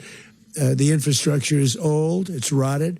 Much of it is stuff that we put there 25 years ago, and we're going to be replacing it. And we're going to take a lot of money out so that we can take care of the country. Yeah. Are you saying that Secretary Rubio and... Mr. President, China, Russia, and Iran have interests in Venezuela. How does this operation affect your relationships with them when it comes to the oil and the drugs? And Russia, Russia, when we get things straightened out.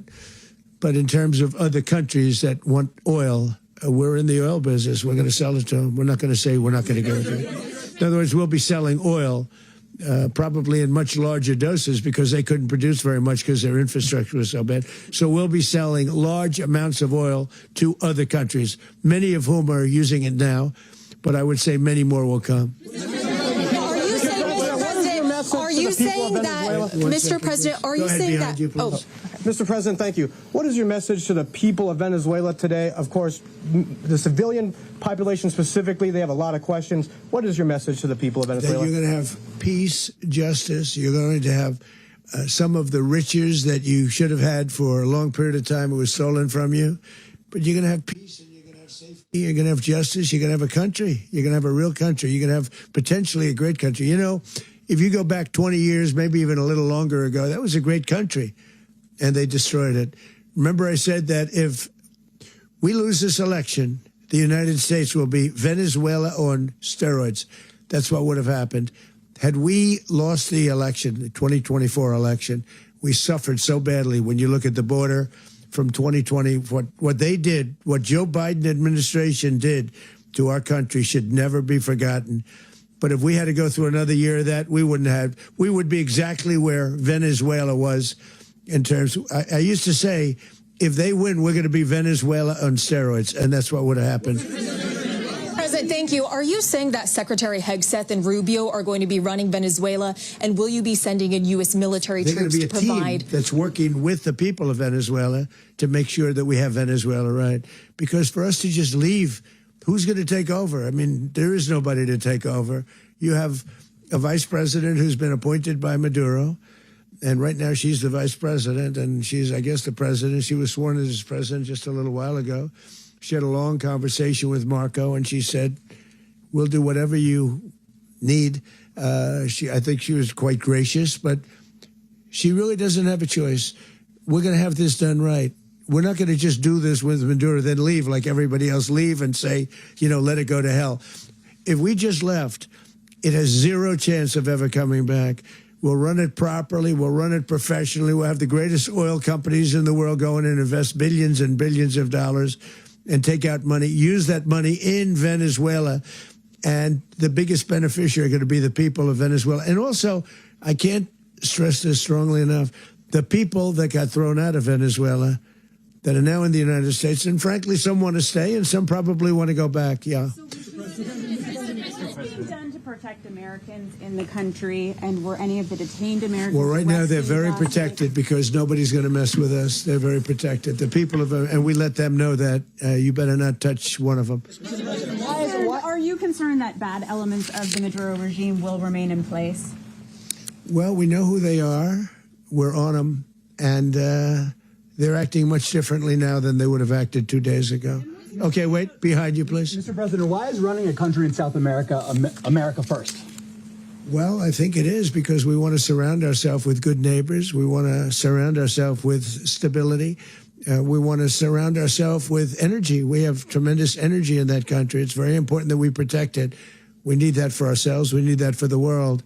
And we want to make sure we can protect it. Yes, sir. Please, go ahead. Yeah, is there a message here for Cuba and Diaz-Canel? Well, Cuba is an interesting case. Cuba is, not doing very well right now.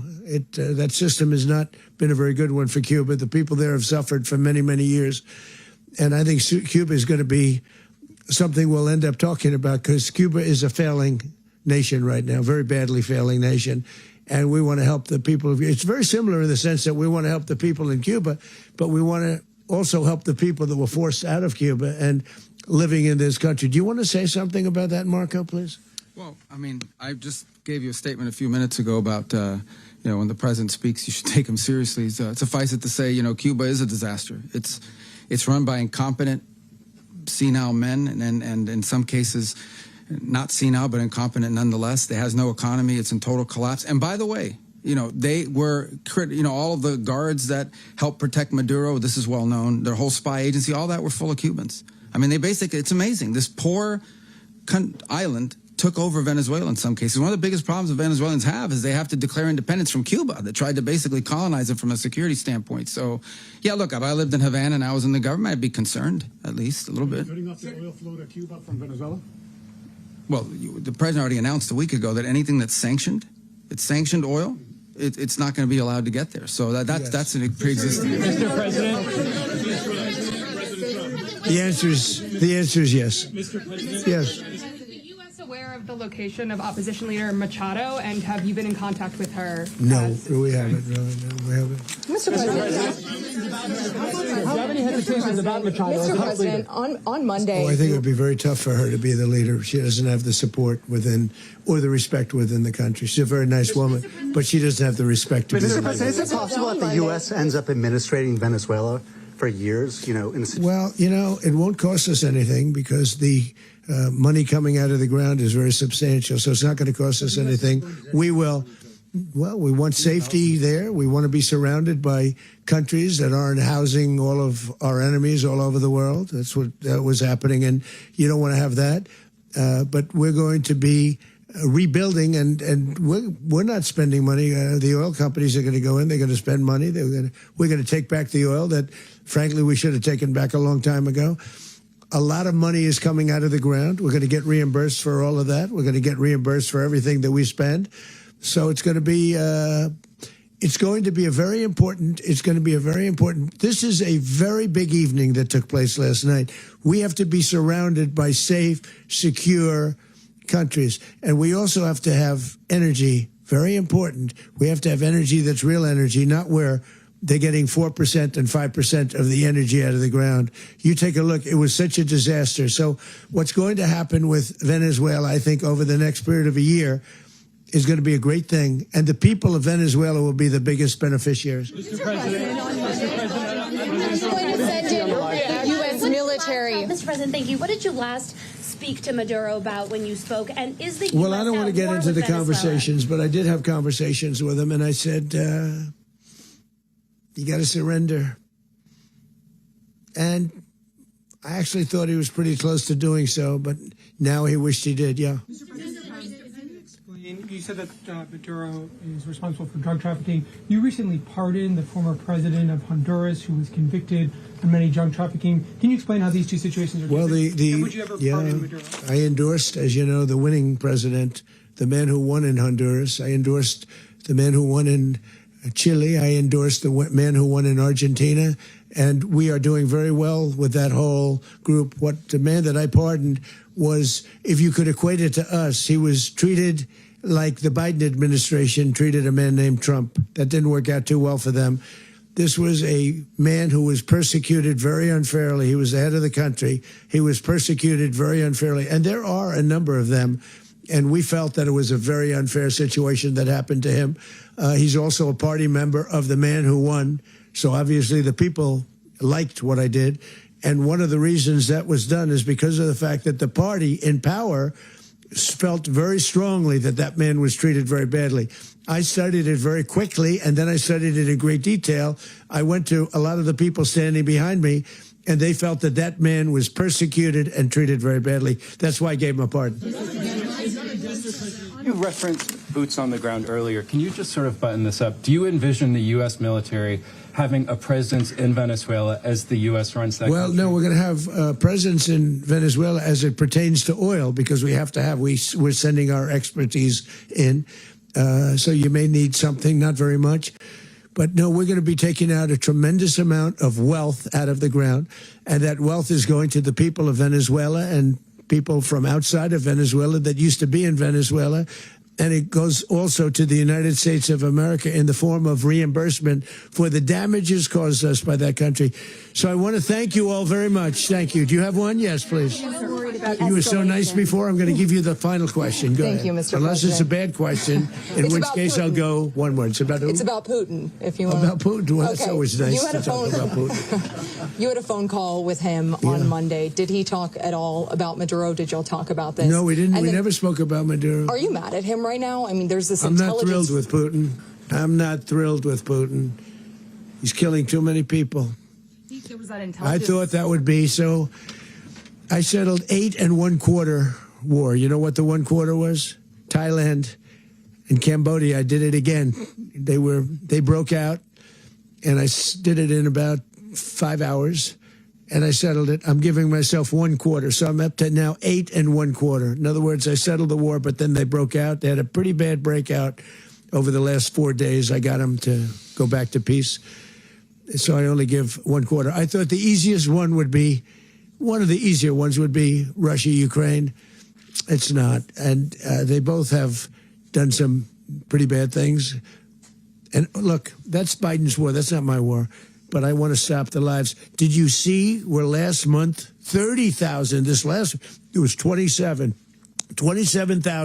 the month before. 30,000, mostly soldiers, were killed this last month. 30,000. I want to stop that.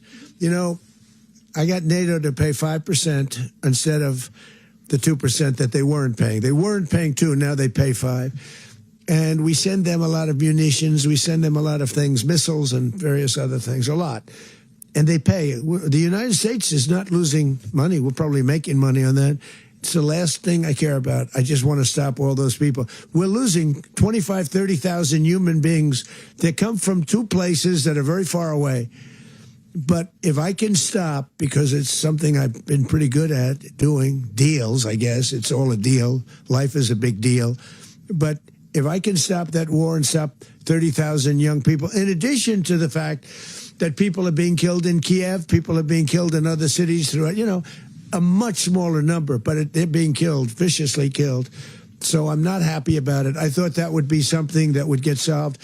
We have Mr. Witkoff here. I think that we're making progress, but that's a war that should have never happened. If I were president, it would have never happened. Putin says it. Everybody says it. If I were president, that would have never happened. But I inherited that war.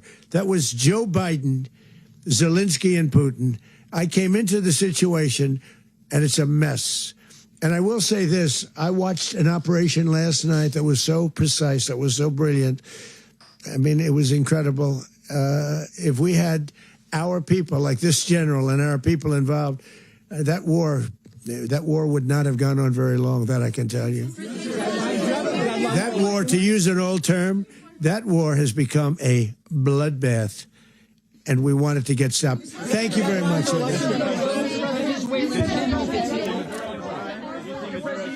Okay, so let's do some reactions to that. I've got, first of all, whether you love Trump, hate Trump, whatever you think, this is a night for Americans. So here we go. You know what's coming.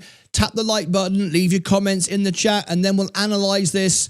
I've got this prepared for you. Leave me your thoughts. Whether you hate it or love it, it's a big night. We have to do this. Oh, say, can you see by the dawn's early light what so proudly we held at the twilight's last gleaming, whose broad stripes and bright stars through the perilous fight?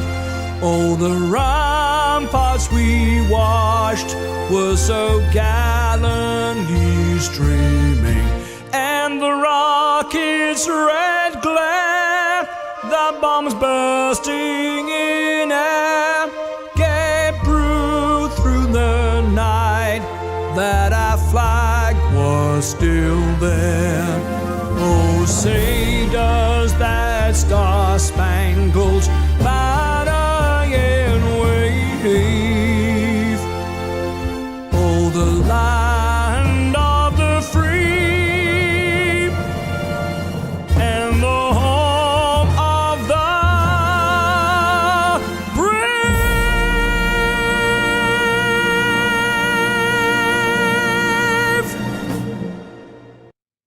So there we go.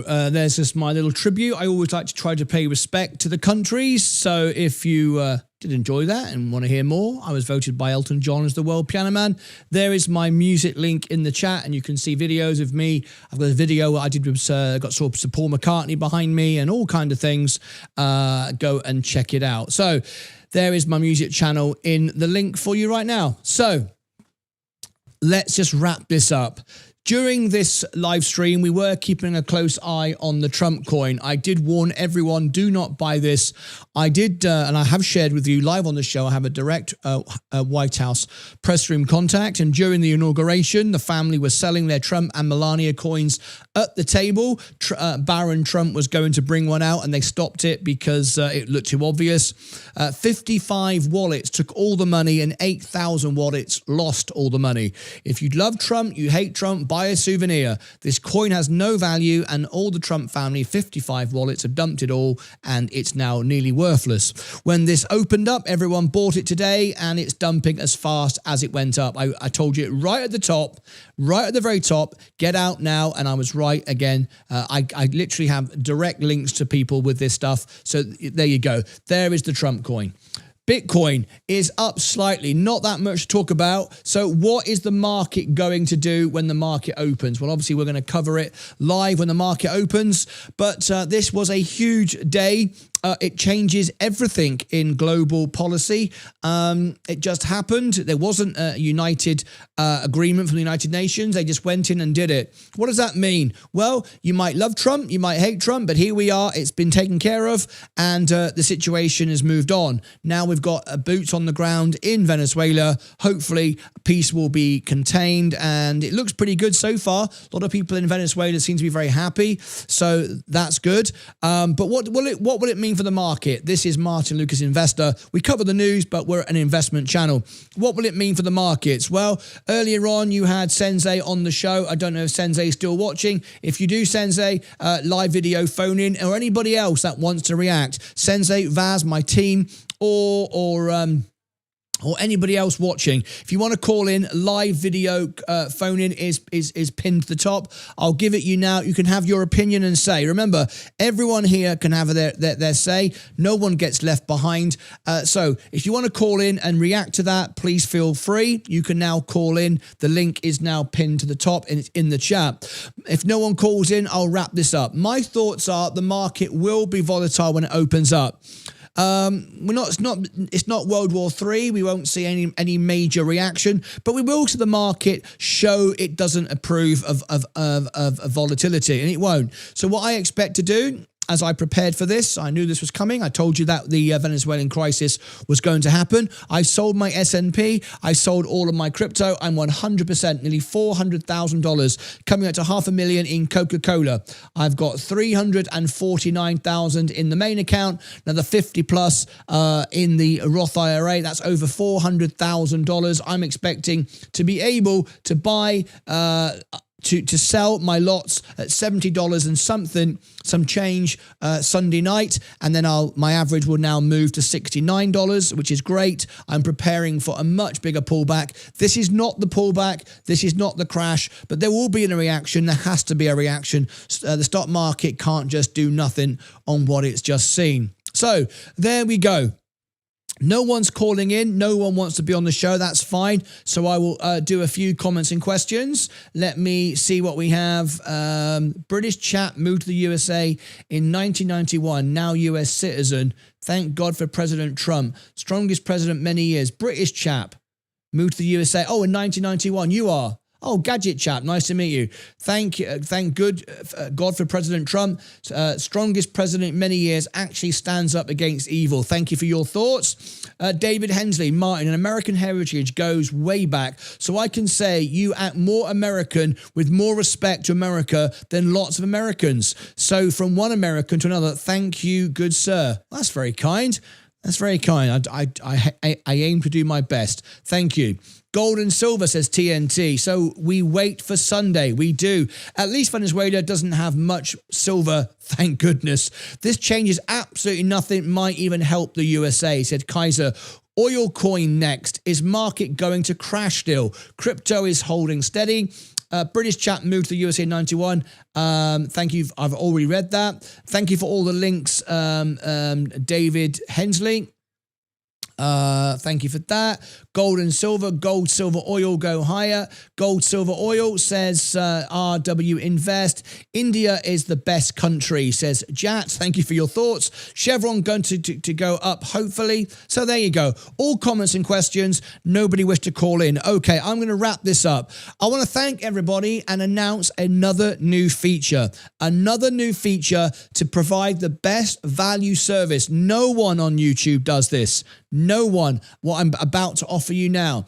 If you are a member of our channel at any level and you comment to a video or a live stream in the comment section, not the live chat, the comment section below the video or live stream once this live stream renders, I now provide an unprecedented service. The aim is to prove that I will always do what's right for you, the best, most honest live channel in the world. This is what I now do. I have always replied to every single member's comment. For 4 years, I have personally replied to every single member's comment. I don't mean replies to comments. If you comment back to my reply, I don't reply to that. I only reply to the initial comment because I can't search for any efficient way. If you want a reply to a reply, do a fresh comment. This is not to get you to comment. This is to provide you with a service. Wait for it. This is what I'm now going to do.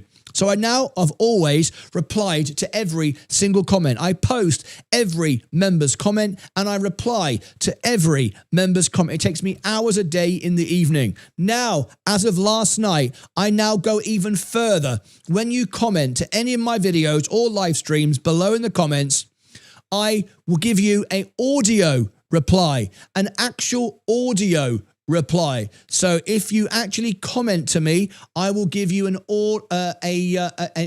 response via audio. Let me see if I can find one. Have I got any comments here? I'm just going to go and see if I can find one recently. I bet I want me to find any comments. This is now what I'm doing. Videos. Let's see. Got one here.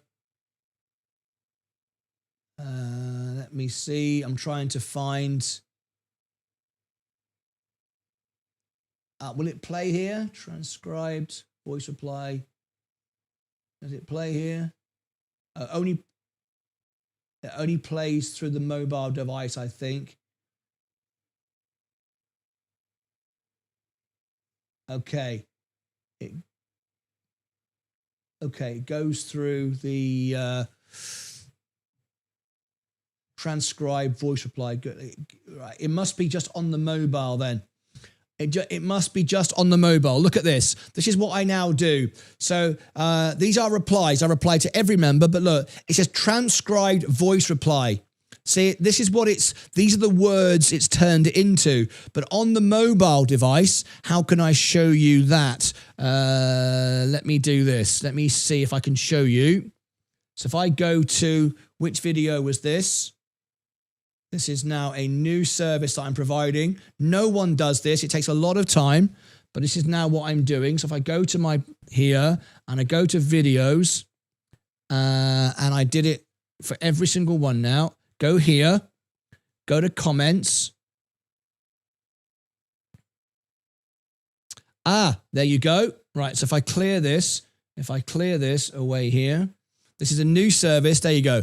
Can you see that? Look, I don't know if it will play. Let me see if it will play. But on the app, you get a voice reply. Let me see if I can actually play this and you can actually hear it. Let me have a listen. I'll take a fresh new look at end phase next week with Members Week. We'll review the stock for you. Good luck to you. There you go. How about that for a service? So I tell you what I'm going to do is I'm going to just record that because that is something quite special. No one does this. It takes a lot of time, but it's again to prove to you that I provide the best service in the world. It's my aim to provide the best service and be the first channel in the world to get to 1 billion. So let me just make a video on this that I can then share with everybody. So if I bring up I'm making this live, so let me see how this works out. Okay, here we go. All right. I will, can I do this?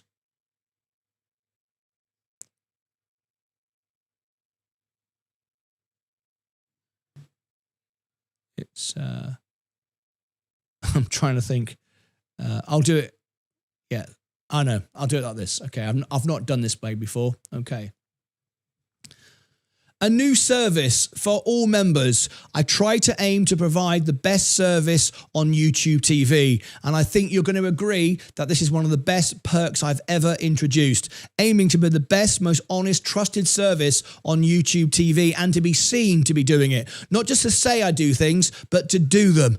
In real life, this is a real service I've just added. If you are a member, any member of my channel, and you comment below any video or live stream once the live stream is rendered, it only works on mobile, this service, so just so you know. If you respond and comment below any video or any live stream on any device, doesn't have to be a mobile, I will reply to your message personally, all right, with a audio recording. Now, if you watch it back on a computer, it will be a transcribed recording, but on a mobile device, on an app, you will actually get an audio reply.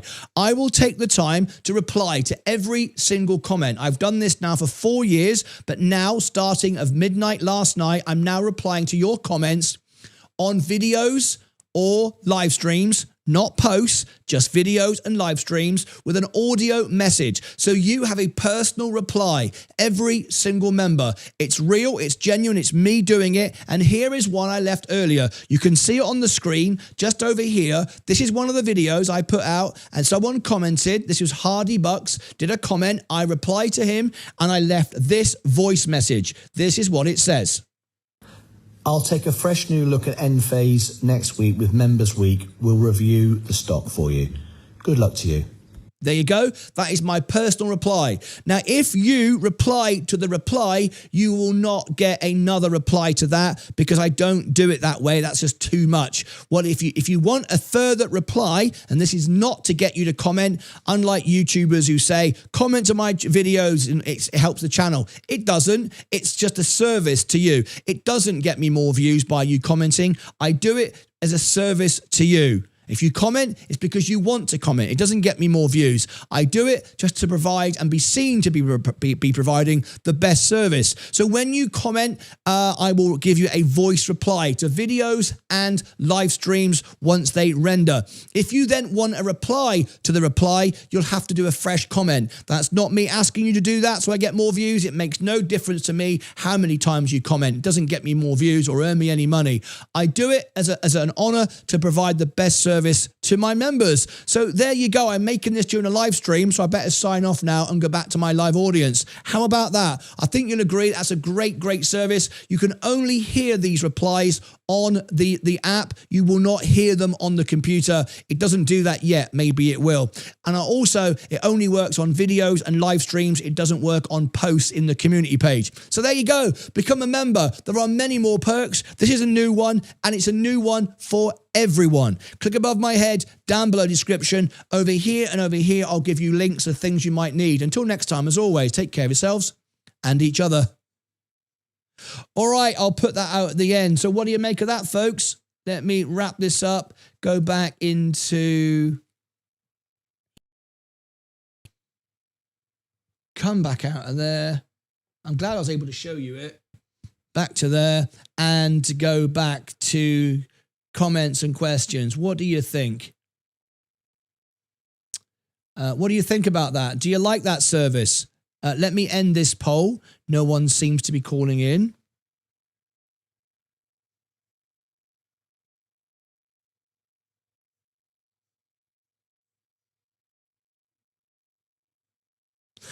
Thank you, Sensei. I just saw your comment. David Hensley, are you on Discord? David, let me come back to this screen here. Okay. David, are you on Discord? Can I message you after the show? I want to... David Hensley, are you still a premium member of Discord? David, if you can just let me know, are you a premium member of Discord? Such a mess, says Fanelia. Stop spamming, says Liz. Venezuela's rejoicing. That's always good to hear. Appreciate your response on my comments on Coca-Cola. Oh, there you go. Amazing channel with true honesty. Thank you always. There you go. I appreciate your response. There you go. You get everyone gets a response. All members do. And now with voicemail as well. Good morning, Martin. Random question, Lucas. Do you think the Iraq diner will revalue? I've no idea. That is a random question. I've got no idea to that. David, are you in the chat? Good morning, Martin. Random question. I've answered that one. Vaz's Special Forces. That was funny. I can't believe this. At Brian_Bynum has become a member. Best show in the world and elsewhere. Thank you very much indeed. Just become a member. 2 years now. You'll be going to 3 years. Thank you for that. Appreciate that very much. I find this option really interesting. Thank you. I am not. Okay. I just need a way to speak to you directly, David. I only do messaging. I want to be able to talk to you privately. And the only way I can communicate with you is through Discord. So you're not on Discord. So unfortunately, I won't be able to do that. I dropped my... No, I understand, David. That's fair enough. I tell you what, David, could you message me through X then? Could you message me through X? I'll make an exception because you are obviously an extremely valued member, but I don't do emails, phone calls, texts. I only do private messages through Discord. If you send me a direct message on X, are you on X? Would that work? Okay. Welcome to Electrum, Brian. Thank you. Hey Martin, is the Discord available? I watch the show every day as well as trade the market, and both you and Sensei's insights have proven to be tremendous. Thank you. Is Discord available? Let me tell you what Discord is.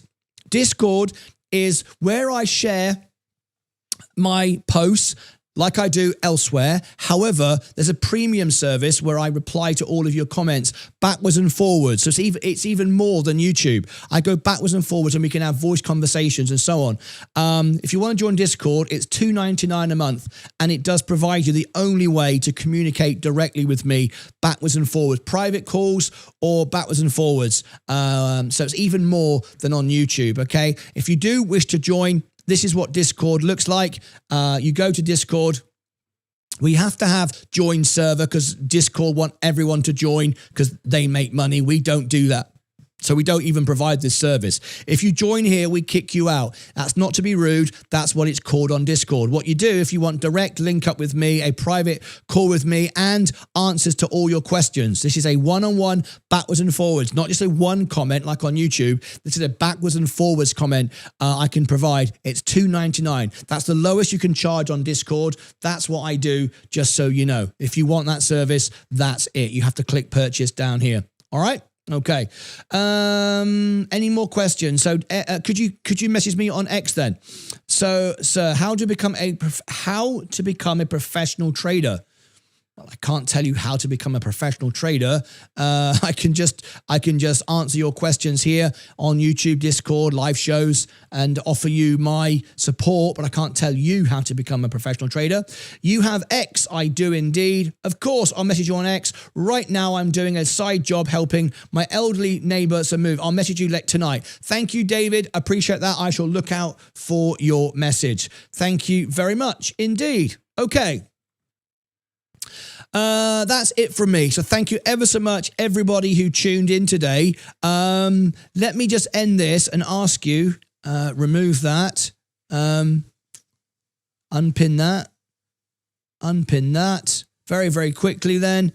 Start a poll. Do you like this new members perk? Okay, yes or no. So if you are a member, there's no point in voting if you're not a member, of course. If you are a member and you comment, you will get a voice reply. So it's personal rather than just, that way you get the tone. Too many people today just text and there's no emotion to stuff. So I want to actually talk to you so you get the tone of it. And it takes more time, but it's something I'm doing. So do you like this new members perk? If you could reply, only members, please. There's no point in voting if you're not a member because you're not using it and you won't have experienced it anyway. So it's not for you. Do you like the new members perk? Members only vote, please. Thank you. Thanks a lot, Martin, for covering this all. Yes, it's my Saturday morning off. I don't work Saturdays, but I wanted to cover this for you. Leah gave me great support, allowing me to do this. So yes, I don't work weekends, and here I am Saturday doing a show for you because I wanted to bring you the information and how it would also reflect in the markets for the morning. That's it from me. I'll give you 10 seconds to vote in the poll. Just members, please. 86% say that they like it. I guess there's a few non-members who are just trolling because I don't know why anyone wouldn't like it because I'm just giving you a reply. It was just an interesting poll. I wanted to see what people would say. Anyway, thank you very much for voting on the poll. 14 votes. There's 207 watching. So we'll count down from 10 and see what you say. 15, 16, 16 votes, 75% now. Yes. So 71. I think trolls are coming in now going, I hate it. They're not even members. All right, thank you anyway. 72% is still an overwhelming majority. Even with trolls coming in to spoil it, it obviously means you like it. Even the trolls tried to ruin it. Thank you very much. They always do. Thank you for all that took part. Let me end the poll before we get any more trolls come in and try to ruin it. But there we go. 75% yes, so that service will continue. All right, okay, so that's it from me. Thank you very much indeed. I will see you back on the next one, looking for the open of the markets on the overnight. What I'm going to do now is send you all to Extra, where we will replay what you've just missed. It's a restream. It says it's a restream, so nobody's confused. Restream today's show. It's a 24-hour support on Extra with live support. You can debate what you've just heard here. Live support here. I'll replay what you just heard. So the comments are live because people all around the world tune in different times. So let me give you the link to Extra now. Here we go. Okay, Extra live. Now I'm going to get off and have my breakfast because I've not eaten yet. There you go. Extra live now. Pin that to the top. Thank you very much. I will replay what you've just heard. Make certain I've got it set so it actually goes through to the next show. It does. So I'm out of here. Thank you very much indeed for being part of it. What a day for America today. Well, that changes a lot of things. Now the link for Extra is pinned to the top. Join me on Extra. Take part. Live chat. I'll replay what you've just seen for different time zones. That's it from me. Thank you. I'll see you back on the next one. Until next time, as always, take care of yourselves and each other. Bye-bye for now.